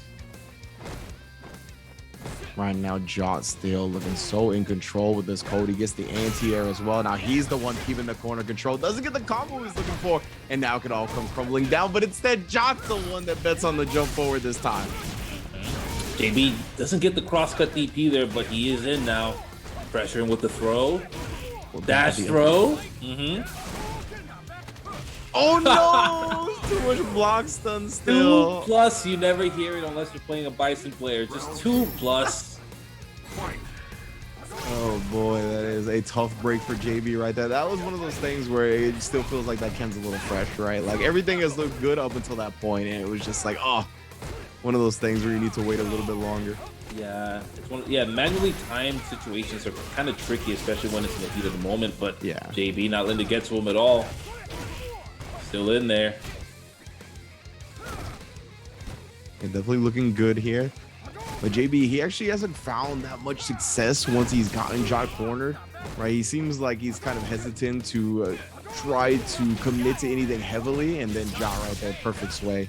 Yeah, I mean, I think at that range, it's just much easier for Jot to react with the sway. And oh yeah, that's gonna hurt. Now he has the knife. He can end this. Forces the V reversal. JB has no activation anymore. Jot looking to close this out. Still has the knife for one hit. He's saving it. There it is. Oh, and JB gets the Momochi off. Crouch medium kick directly into CA. Lots of damage, but still alive. Slightly alive. The jab keeps Ken alive here. He's tanking through it. Can't tank through another one, though. Oh, God, that roundhouse is scary. And the fireball keeps him alive. That was considering how the last fireballs have gone, that was a really brave fireball to do. Yeah. Josh just walks into it. He's gotten swayed on multiple times for it, so. Okay, yeah, now fireballs are definitely coming out more and more. Either too far away for Josh to reach or too close for him to react. Yeah, great spacing from JB in this round. Jump. Oh no. He didn't have any EX bar for EX Tatsu. I'm not sure what that was. Exactly. That's what I was just thinking. Okay. Another hit. Confirm. Josh just trying to even out the health at this point. Just wants to make sure that he's in a good place so he can use that critical art. There it is. Any clean hit from Jot, if it's clean enough, will be kill. Yeah, that's why JB's gonna be careful here. Risking jumps though. 3 jump-ins very quickly. Oh, and then the dash forward into the back throw. You can see JB still trying to keep the pedal on the metal here. Wants to stay aggressive. Doesn't even want to give Jot that opportunity, and he corners himself with the double low for the victory. JB staying aggressive even with a life lead. If we had the Tasty Steve Street Fighter 6 commentator on, he'd be real mad. I don't know if you heard. No. What are you doing going in? You got the life lead. That's like one of his signature lines. Does he actually say that? Yeah, he actually does say that. That's like the line I heard the most when I played. Yeah, that's why I have that shirt that I made, life lead and chill. Like it's like, exactly. it's like I mean, it says it. Right? That's pretty funny that he has that in the game. That's hilarious. Yeah, straight. He's like, well, you got the life lead. What are you going in for? Like, it's something like that. Hey, they're trying to teach you, you know? Yeah, exactly. Yeah, it's definitely, it's one of my favorite lines, like non-ironically. Okay, Jot going back in there though. Oh, and right now JB's trying to turn the tides the best he can. He at least takes the corner, but he gets thrown right back into it. Yeah, the accidental back throw is the classic in this game. It happens all the time, and Jot's going to be taking this to set point, 2-1, I believe. Yes, indeed. Yeah, JB got the W in the last game. Surviving for now, but Jot's still up. Oh, nice confirm right there. That was nasty. And now JB close quarters here. That's where he wants to be as Ken. He's been in this little awkward range where he's not sure what to do. And as soon as he got put there again, Jot got to take advantage. See, that's the problem, right? Is that with characters like Cody, throw looping them or at least attempting to throw them over and over again, it's risky, especially when they have resources because they can kill you in one clean hit. Exactly. That's what we saw there. He just really couldn't find what he wanted to do on offense. Jot's defense was just too pristine at that moment. Picked the right opportunity to get out. Now he's got the knife out. Look, he's just respecting it. Yep. The back throw. I like it. Walk under, walk forward, back throw. Who has the knife on deck? Oh, that's going to be it, I think. The CA follow up. Jot taking it over JB 3-1. So he's going to be in grand finals winner side position right there on the Cody. You mentioned the Cody is new to his repertoire, but goddamn, is it good? Yeah, it really is. It's surprisingly good. It's like, because Jot, initially, like I mentioned, he's played Vega, he's played Manat, he's played Seth, still has those characters, just like Chris CCH, not too dissimilar from that. But the Cody, when he picked Cody, it was like, this character was made for me. It's what it looks like. It just, and when you watch this Cody, it just makes sense. That's how he likes to play. And I mean, you see that happening. He's beating really strong players right now. Yeah, absolutely. I mean, in a like convincing fashion, right? 3-0, 3-1. Like he is not even letting it go to a final game scenario. So great stuff from Jar right there. And again, yeah, definitely one of the premier players. I don't think it was very known in the Street Fighter V realm until pretty late into the game's lifespan. But this dude's been around the block. He's played a lot of fighting games. So glad to see him showing off his skills right here on the latest iteration of Street Fighter and on that Cody as well. One of my favorite characters to watch. So he'll be big chilling again. Exclamation point Macherino in the chat. Claim the codes. Get these players some money for free. It takes no dollar dues out of your pocket. All you got to do is sign in. You could sign in with your Twitch account. I know you're watching on a Twitch account right now. You can just sign in with that. hit the claim code, and it's all good. And of course, if you want to directly contribute from your pockets, we greatly appreciate it. You can do that at the gold contribute button. There's quests as well that will contribute to the pot for Twitch follows and Twitter follows. So all kinds of easy things you can do to give these players a little bit more money. Yeah, definitely. You can donate a whole loaf of bread or just slide a few crumbs their way. It is free. I think we still have codes, guys. We still have codes. Yeah, claim the codes, please. Yep. Let me see here. So yeah, I mean, speaking of, I was looking at the bracket. I'm not mistaken. Chris CCH has won all the previous World Warrior events, West Coast. I will double check, but I believe that is the case.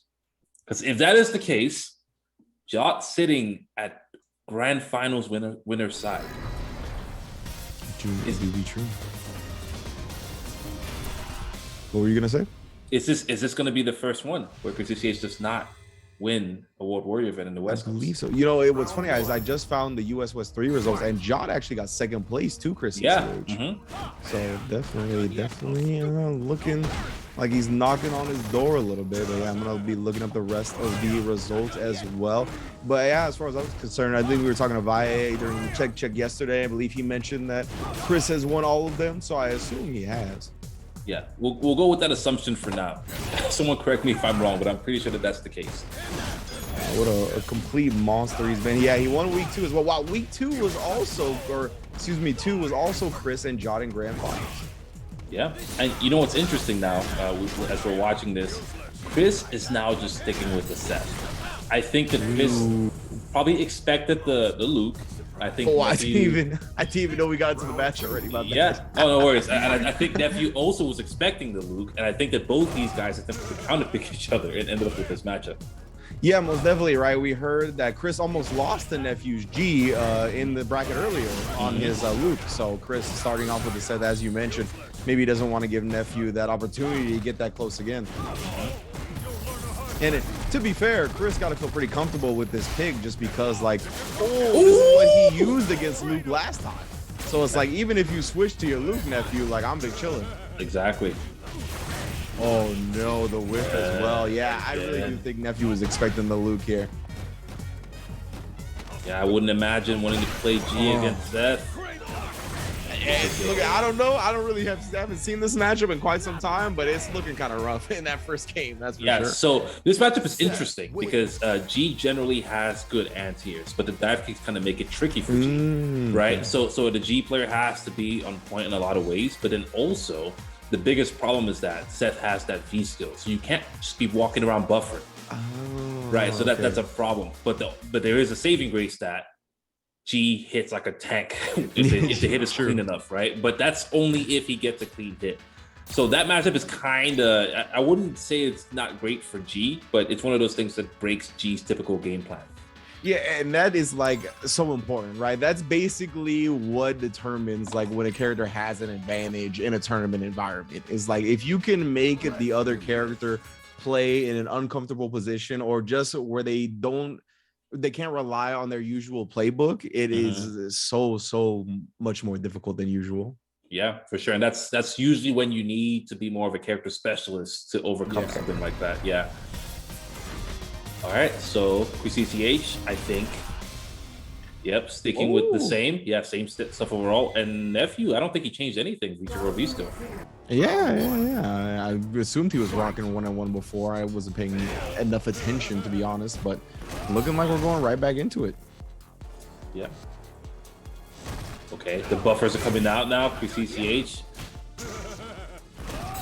Not yet. There's the V-skill. Not abusing the V-skill too much. Nice.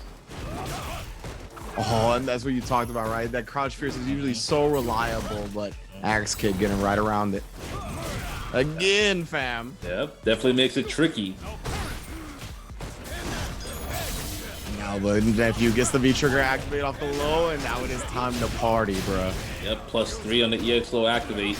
Oh my god, you're dead just like that. You basically laid out this matchup perfectly. Like it was all about Chris on the set, kind of utilizing the V skills here and there, using it sparingly, trying to make Nephew second guess in neutral. But as soon as Nephew gets that hit, my lord. Yeah, that's why you got to be really careful. Nice check there on the dive kick. Those nerves to the dive kick really make it a lot easier for a character like G, because G's very tall. That's true. So the axe kick is gonna hit earlier. Yeah, way earlier, just a little bit more negative than usual. Oh, nice job from Chris there, though, being ready with the challenge. Full corner carry off of it. Tick throw setup. Oh, Nephew looking to challenge after that, though. Doesn't want to get bullied again.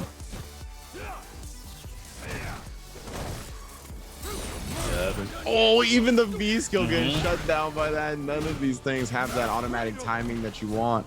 Yeah, the heavy difficult comes a little slower. The light one comes a little faster, just like that. And that was a throw bait. And yeah, again, you see the neutral. The biggest issue is going to be those jumps. G cannot buffer safely due to the V skill, and he can't really rely on the typical anti-airs. But Nephew does have all this meter, though. He just needs to work his way in one time. Nice punish. Wasn't sure, so didn't go for the EX. It really does feel like Nephew's a little bit lost before the V trigger, though. Like Chris is just in super control in the neutral. Oh, he tried to use the hop kick, but just a little bit too close there. -4. And now we got a V trigger activation from Chris. Trying to check him low. Good block on the top hat. Tries to go for the +2 throw, but Nephew paying attention. Yeah, now he's getting away with regular jumps. Exactly. Activates with the V skill. I like that. That was super sick from Nephew right there. He built that last bit he needed for the V trigger with that V skill. But misses the conversion on the 2 crouching light punches. That would have been the round, I think. Yeah. Oh god, that was a dangerous whiff from Chris CCH. Gets away with it though. Okay, standing heavy punch. We've seen the heavies come out. Now he wants to reach. Bruh. CA on deck for both players, and Chris. Oh my! Oh, I like it, the classic. Right when he gets you to sit still with the roundhouses, you're sitting there thinking, "Oh, I don't want to get hit," and he dashes out of nowhere into a 12-frame command grab. That's the conditioning right there. I love that from Nephew, right? Establishing the roundhouse over and over and over again. Like, this is what's gonna happen. You're just gonna keep blocking it. And Chris, he knew that he was just kind of playing a little bit timid, holding down back, right? We talked about it. You got the life lead. Why are you doing anything? And he recognized that at that moment. Yeah, and usually you're going to see a reaction from Chris, but I think that Chris was so concerned about getting hit with a straight hit into critical guard that he actually got by the thing he was worried about. Yeah. Definitely worth mentioning, though. I've never seen it before, but G, ooh, there we go. The world, he just walked into a command guard. That was nuts. Kind of hit combo. What were you going to say? G is able to cancel the first hit of standing heavy kick into critical guard as well. Ooh, so that's something that I wonder if Nephew was buffering. I haven't seen it before, but I'm pretty sure that that's a possibility. Yeah, I have to imagine he was. Oh no, the V shift doing you no favors right there. V shift is not the homie when you're in the corner, despite what people will tell you. And then just the standing reset tosses him afterwards. Jordan shrug. Yep, just shrugging. Why did you V shift? Oh, and then right back to what we saw in game 1. Yeah, I think at a certain point, the best option is to do jump light kick into the V skill in the air, so you get the landing reset. Yeah, so right here, that'd be a really good option. That way, you're not really dealing with this this guessing game as much. That's not in your favor. Oh yeah, Nephew, he hasn't tried to pull that one out yet. Showing the struggles. You're absolutely right though. Oh, the DP to the CA. That might spell the in for G right here, bro. Yeah, and that was the lowest DP as well. And that was perfectly spaced, perfectly timed. Ridiculous. Great stuff from Chris right there. Yeah, possibly the latest possible moment he could have done it to get it off clean. Yep, and that was off the splash as well. Nephew was trying to go for something a little funky there, but yeah, Chris is gonna take. He's gonna go up 2-1. Yeah, this set and everything I've said about G, I'm sure you've noticed, I know the matchup very well. I play a little bit of G myself. Yeah. So it's one of those things where, like, you have to, if you can't beat that jump, you're never going to be comfortable, right? You mentioned that if you're not comfortable, you don't trust anything you're doing neutral. Absolutely. You can already see a little bit of more sloppy play coming here from Nephew. Ooh, the meaty. My man's knew it. And yeah, Nephew, I mean, oh, there we go. Finally gets an anti-air, but that was because he did an axe kick, right? Like, the axe kick wouldn't work there again. Yeah, and Chris is more than happy taking that crouch heavy punch. Yeah, that's just closer to V trigger, you know? Yeah, true. That's a good point. Not a lot of damage taken. Yeah, but such a huge life lead. I think Chris just wants to now maintain V reversal just so he can't get command thrown. Okay, he has another V reversal on deck. Just playing it safe. Oh no! I mean, Nephew tried that in the neutral earlier and it worked. So I don't think that was an execution error. Okay. Okay, the buffer works this time. He has a little bit more V trigger on deck. Corner carry. Oh, we talked about it. Right back at you. Goes to the corner. He wants to avoid the DP. Oh! EX command grab finds purchase right there after the jump in. Catching Chris blocking for just a moment. Yep, and that is interesting to me that he went for the EX command grab, because that to me shows that he might be in a panic state, because he could have done a regular command grab and pretty much still gotten the kill. Yeah, for sure. But you know, sometimes just play safe. You spend it all. Oh, there we go. We got an air to air. Air to airs. Now wait a minute, this could be a whole new set now if Nephew can consistently pull that out, and if Chris doesn't go off with this V trigger. Ooh, yeah, but Nephew is up one round, so he does have the opportunity to mess up a little bit, not be on point, and just kind of adjust a little bit more. Okay, now he has the flip kick. Oh yeah, we're gonna use right there for the extension, but no, the Hecatoncheires doesn't combo like he thought it would. May not be as familiar with that one. Yeah. Like a follow-up that he expected to be there, but just not at this time. Oh, beats him to the punch right there, but he can't close it out just yet. V-meter is there as well, so Chip can be V-reversal until now. Oh my goodness, he jabs the command grab attempt. Keep your hands to yourself. Yep, has no interest in being any part of that. We're gonna go one round away for Chris CCH. Nephew, though, he's starting to look good on this G. See if he can get those air-to-airs consistently if Chris takes to the sky. I really like what Chris is doing, where he's using the V skill to bring G closer, but not close enough for him to confirm two jabs, just one. So Nephew would have to commit to the EX rush upper. And Chris finally missing a DP anti-air there. He's been so consistent with him. And then the ES command grab again. We're in the corner here. Yeah, he is at level 1, so it makes sense. Base level G. That's it? Oh yeah, that is it. We talked about this. G does hit like a truck. You can play your cat and mouse games all day, but if you do get hit, it can end pretty fast. And Nephew's gonna even it out 2-2. That was great calculations from Nephew right there, right? The EX command grab gave him the combo that put him on the brink of stun, and that is a dream position to be in, because even a light, as you saw, one hit into the proration, no problem, fam. Still enough damage to kill. And we're gonna go to character select, it looks like. It does look like it. I don't think Chris is gonna switch, but well, maybe just a break in the momentum.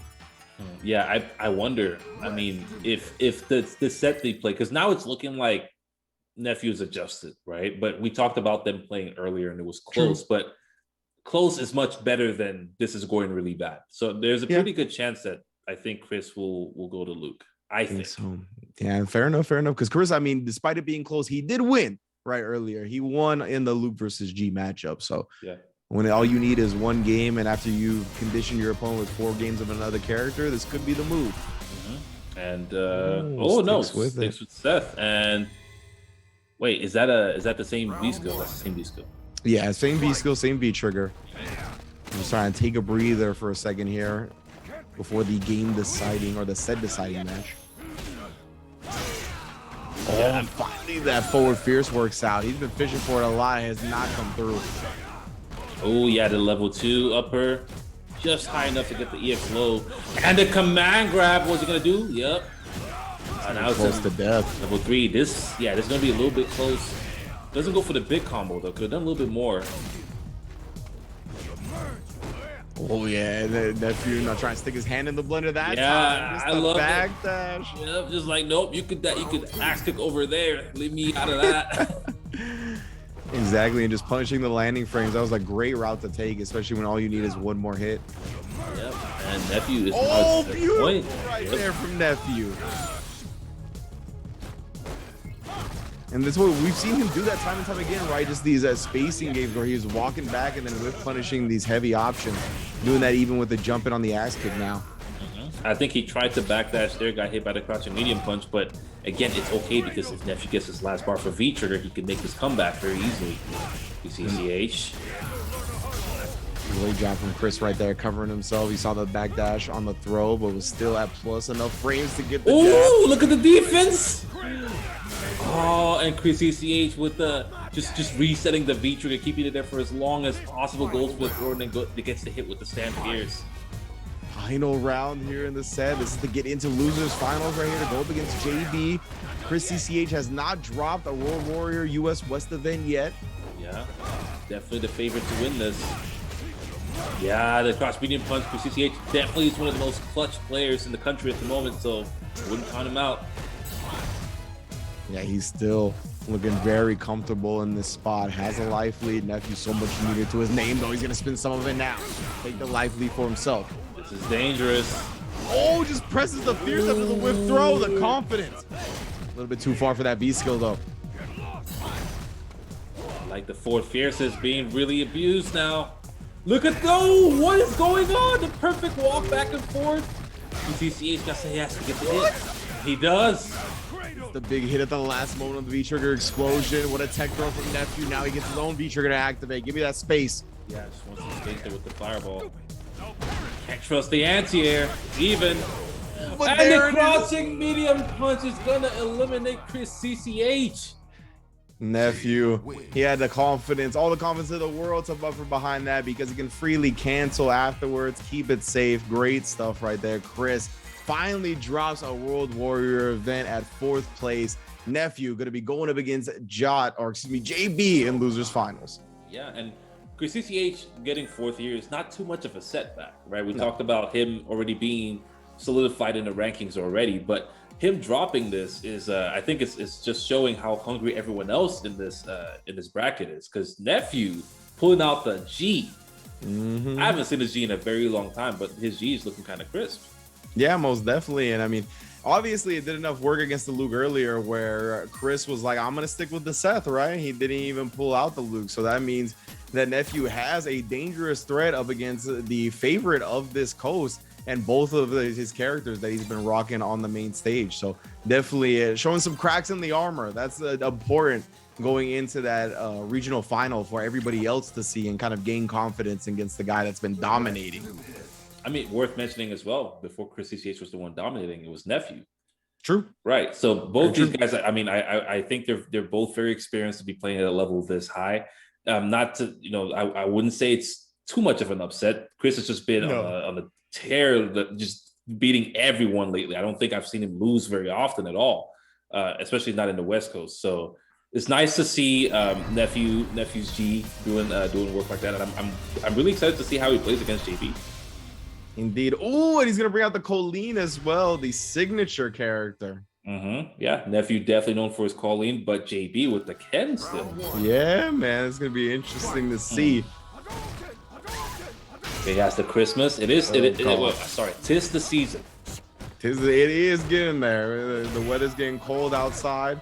It's already frightful. We're in the spooky season. It is. JB trying to stay warm. Colleen definitely at home on that front. That's a good point. Oh, and the legs immediately getting checked. It's like, I don't know where you think you're going on wake up, but it's not out of this corner. Oh, wow. Perfect fireball timing from JB. Nephew trying to give him a moment to do something, but he did the exact right thing. No confidence behind that one, though. Yeah, it's a little bit. I think he did it, but probably just a little bit late.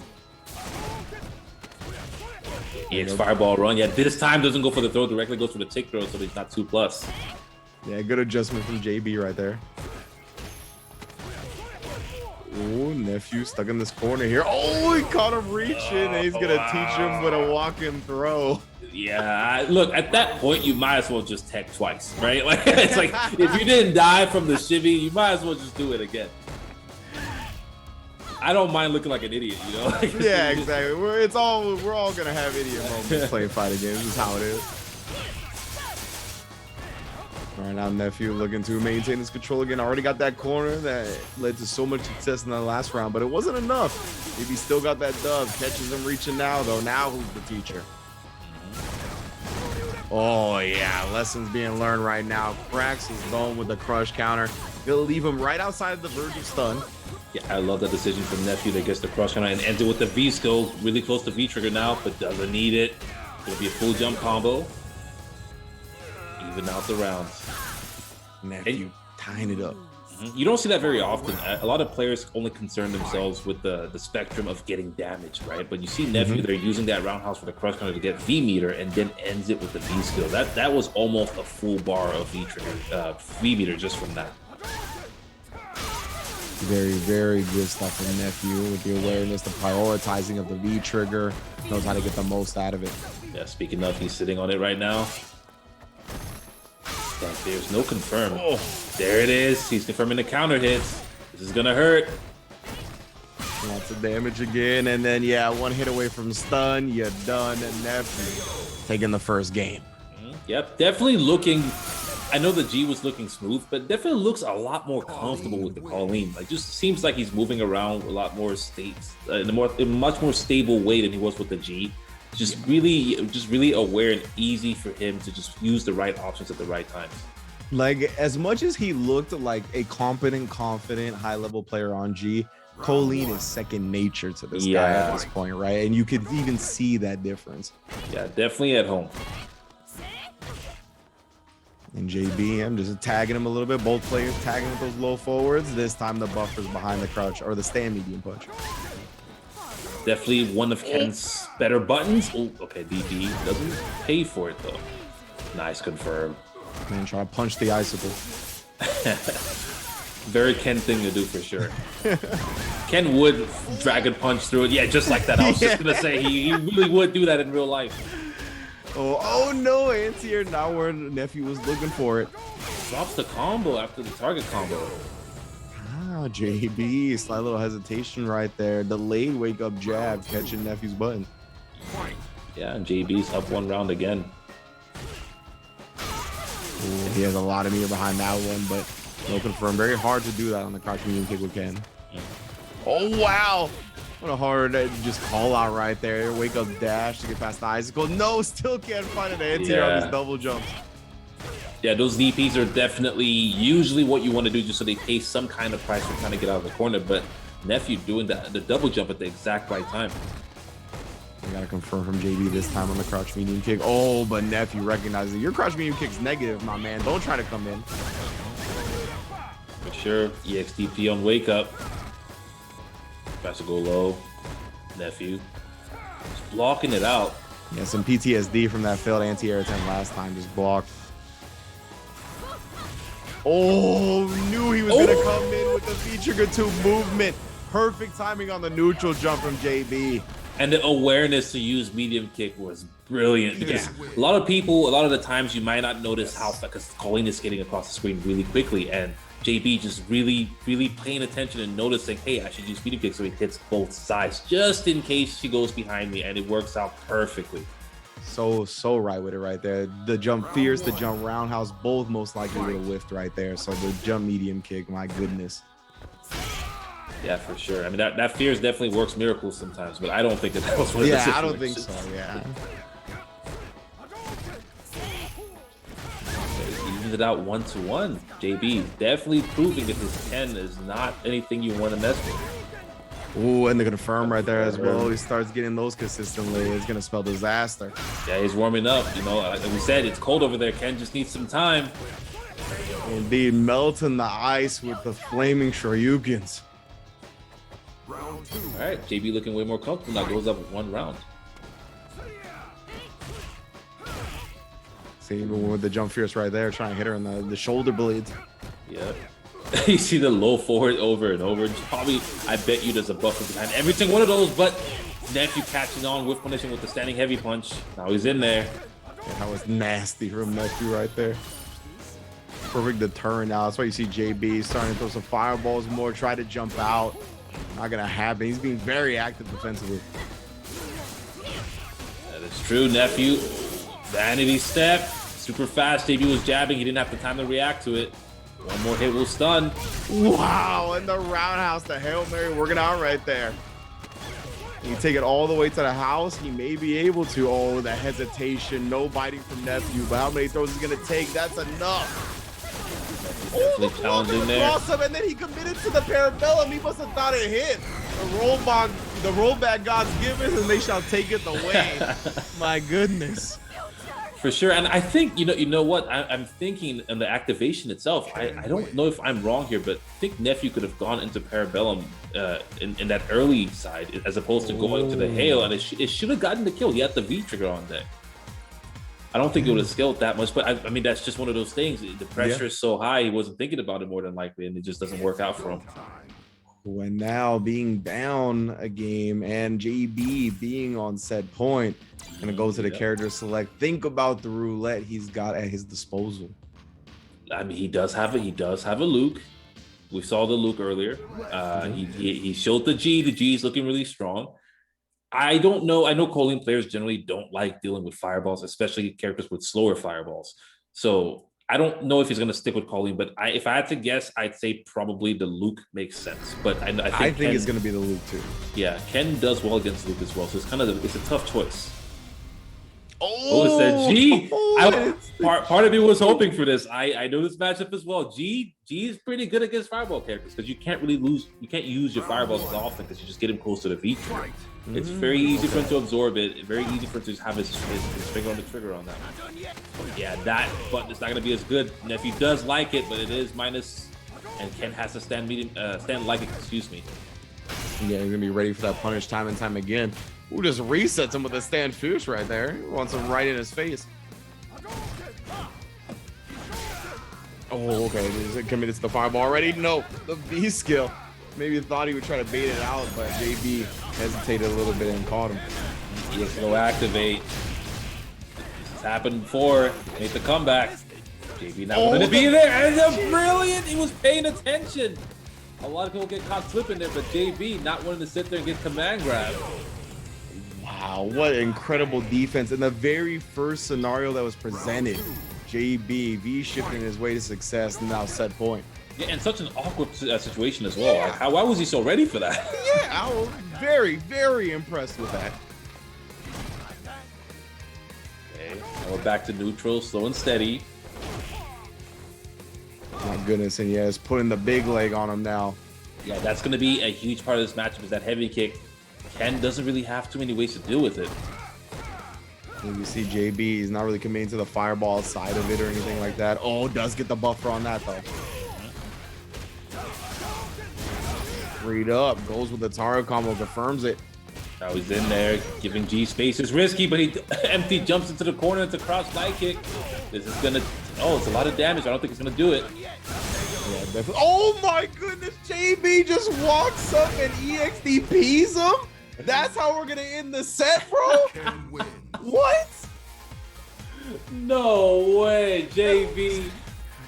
And that was an extra. He waited just a little bit longer. Yeah, I mean, I like it, right? It beats a lot of options. It's a very look. I'm not too surprised considering what JB has been doing all this top 8.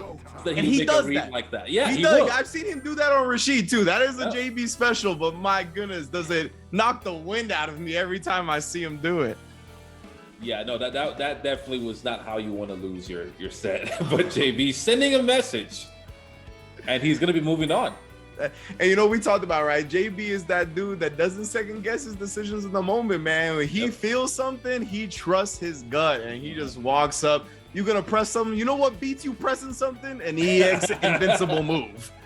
Yeah, but you know what I like though? I mean, even though it was kind of a big risk, I do like all the options that would have beat because he did it late enough to where it wouldn't have activated the V shift. Right, and it would have caught the backdash. True. It would beat the jump. It would beat the throw tech, and I think it would only really lose if you did an immediate 3-frame or probably 3-frame move, right? And yeah, and like you said, immediately, like wake up and immediately got reversal timing on it for sure. Yeah, and I think that he timed that perfectly. It's just the statement that he just made, dashing, delaying that.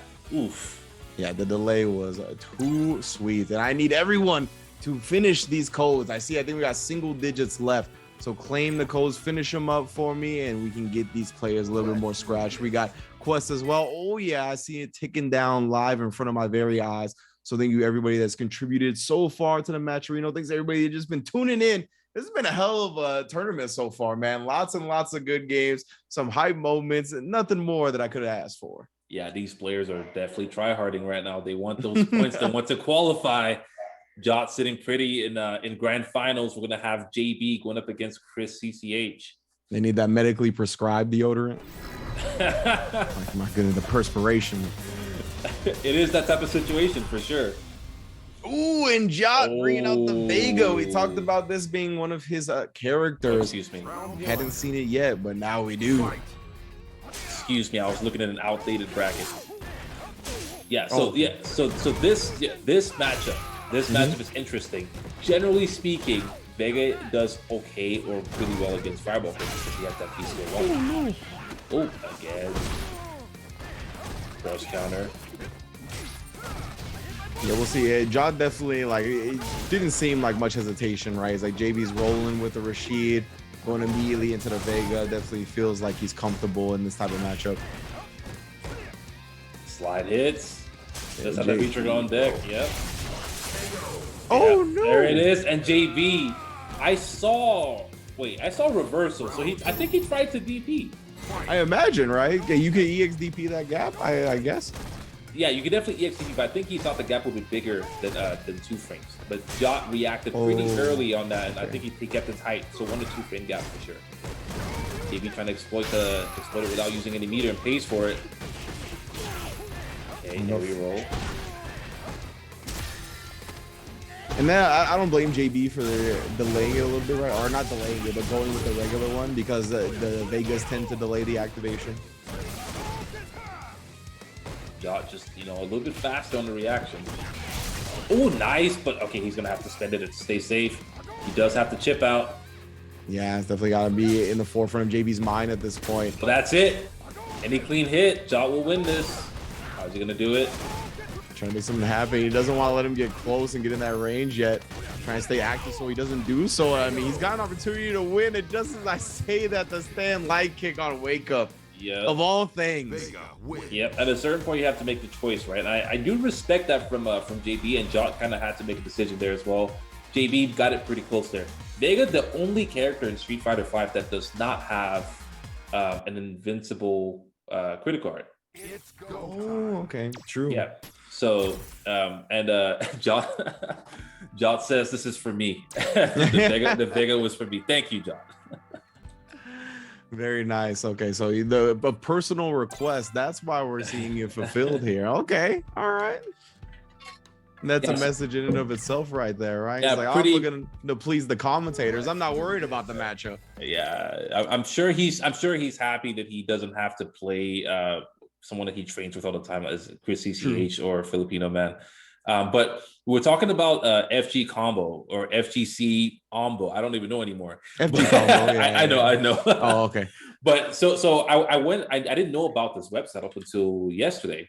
Oh, so okay. I opened it. I looked myself up, and funny is that it says I've played Vega 50% of the entire game's lifespan, and I've only played Bison like 31% or something like that. And I was like, no way, like the truth hurts. The truth hurts. Man's like, this is not the timeline I thought I was on. I thought I gave up that life. Yep. Yeah, that is wild. I wouldn't have guessed that. I know you as a Bison player, so that's pretty wild. That's good. The rebrand worked.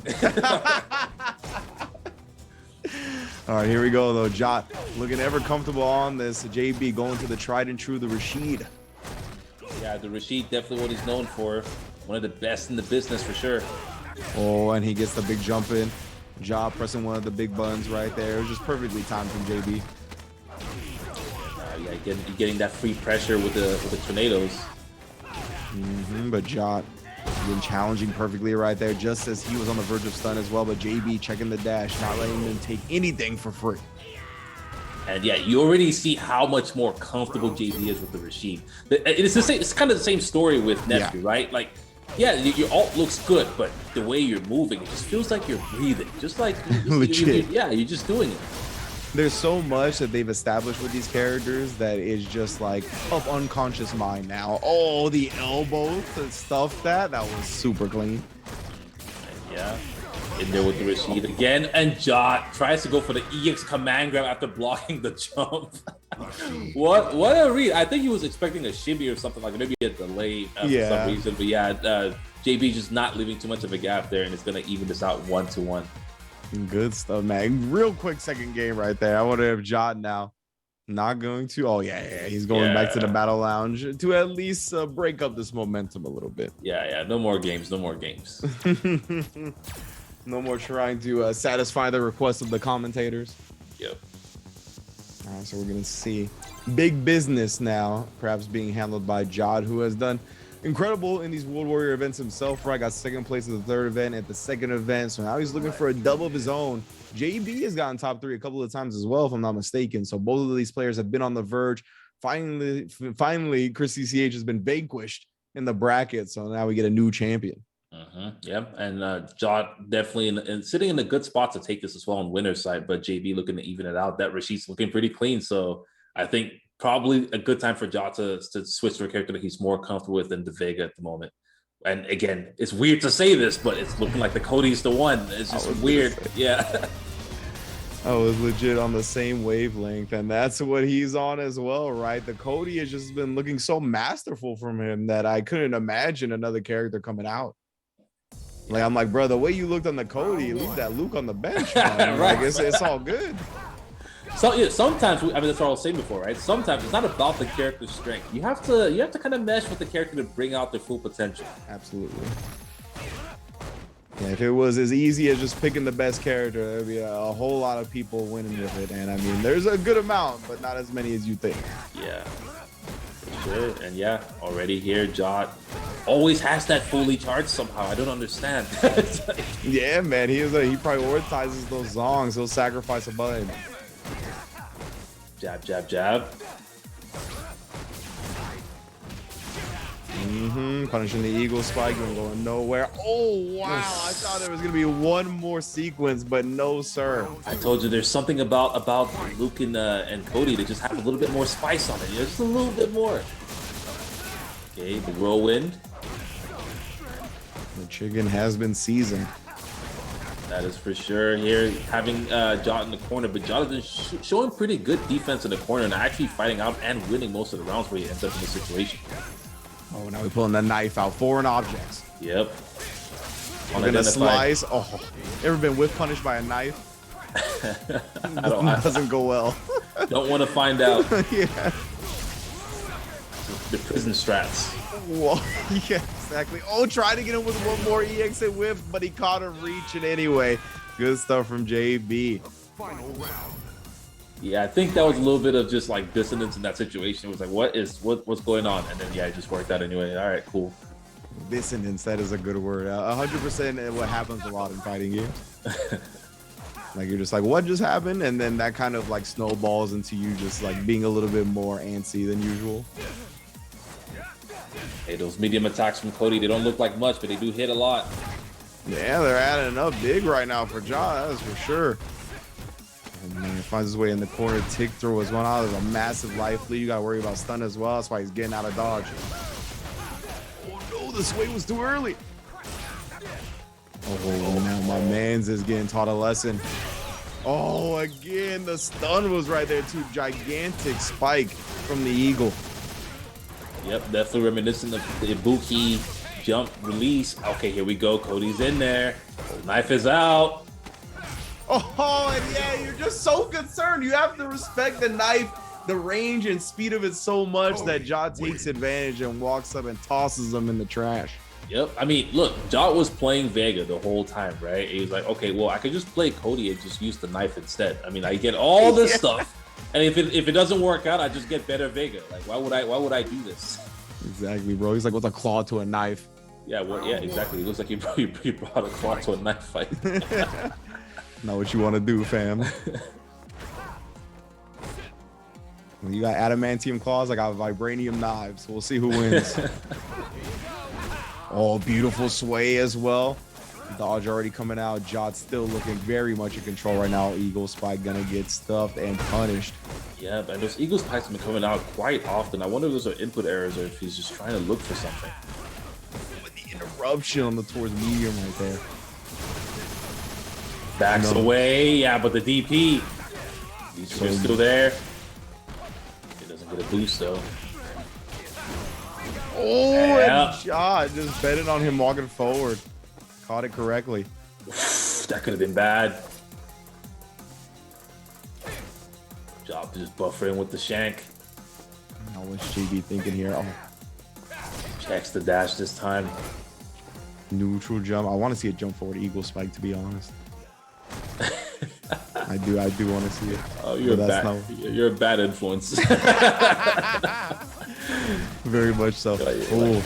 Oh no, but the low after the zonk with the knife. We talk about it every time Cody's on screen. So much more of a threatening option. Yeah, and I think it's so cool that you can just choose to hold on to the knife until you really need it, right? And he had that one more hit sitting there. He used it right at the spot where he could win, which is the EX zonk. Typically not scary though, but when he has that knife on deck. Yeah, literally changes everything. Oh no, the V-skill commitment. Iron's a good one. Okay. Does the V-shift this time. Jumps back again though. Perfect timing from JB though. Still finds the crossover. He just walks the tornado to the corner. Yeah, definitely hard to tell what side he's on. That's the corner now. Whirlwind. Oh, the counter hit, but he'd already committed to the walk link. John, now he wants that activation himself. He's got to be holding a zonk. Yeah, doesn't want to mess with Rashid in the corner. It is kind of risky. Here we go. Oh, there it is. Just wants to get he wants more opportunities, I suppose. Wants to see if he can get a clean hit. Gets out. I like that. Yeah, definitely big from JB to escape the corner, but the range on the knife, my goodness. You're kidding me here. He died. He did. Yes, he did. And John is going to take it. 3, 2, 1 going to be your champion for this week's. Wait, this is like a monthly event, I think. Monthly, excuse me. Yeah, sorry. No. Anyways, the point is, John actually did it. And his Cody is looking so sick, man. Every single time I see this guy pull out the Cody, he's looking better and better. This character is new, and he's doing so much work with him. A very impressive showing from Jot on that Cody, right? We said in grand finals, when he dropped that game on Vega, we didn't even want to see the loop. We were like, nah, leave the best character in the game on the bench, bro. The way you've been playing Cody, that is what's going to cash the check today. And boy, did it ever. Man gets first place going into that 5th edition of the World Warrior for US West. That's going to be the last one before that regional final. So Jot is racking up the points right now. He's going to be a high seed going into that event. Yeah, it's looking like Jot and CCH are going to be battling it out for that one. Nephew's really close, and JB not too far back either. It's kind of stacked, man. And all these guys are looking like they're. I mean, this week it goes like this. Maybe next week it goes a little different. Yeah, exactly right. Like Chris, CCH, some cracks in the armor. Finally, the rest of the West Coast able to take them down a peg here. And as we get closer and closer to that event where you get to qualify for Capcom Cup, it's going to be important for these players to gain confidence as much as possible to go into that event to try to qualify. It's going to be a hell of a show for sure if they keep playing like this. Yeah, and again, guys, remember these guys are playing for a spot on Capcom Cup. I mean, Samurai is the only one sitting here just looking pretty. Not too worried about it, but everyone here really, really wants to make it, especially I'm sure for CCH, dominating so far. I'm sure he really wants this to happen as well. So yeah, I mean, it's going to be really exciting. The next few ones are going to be pretty exciting. Yes, absolutely. Make sure you keep an eye on all the World Warrior events going on all over the world. There's so much great Street Fighter V competition to be seen across the globe. So definitely keep your eyes peeled. Of course, SFL, the online premieres, everything's going to be continuing for Street Fighter V, most definitely. But I had a great time today, man. It was good commentating with you for the first time. Definitely want to do it again. But yeah, let's give the people a goodbye. You got any last words before we get out of here? Oh, no, I think I'm all good. I'm just happy to be here on the West Coast again.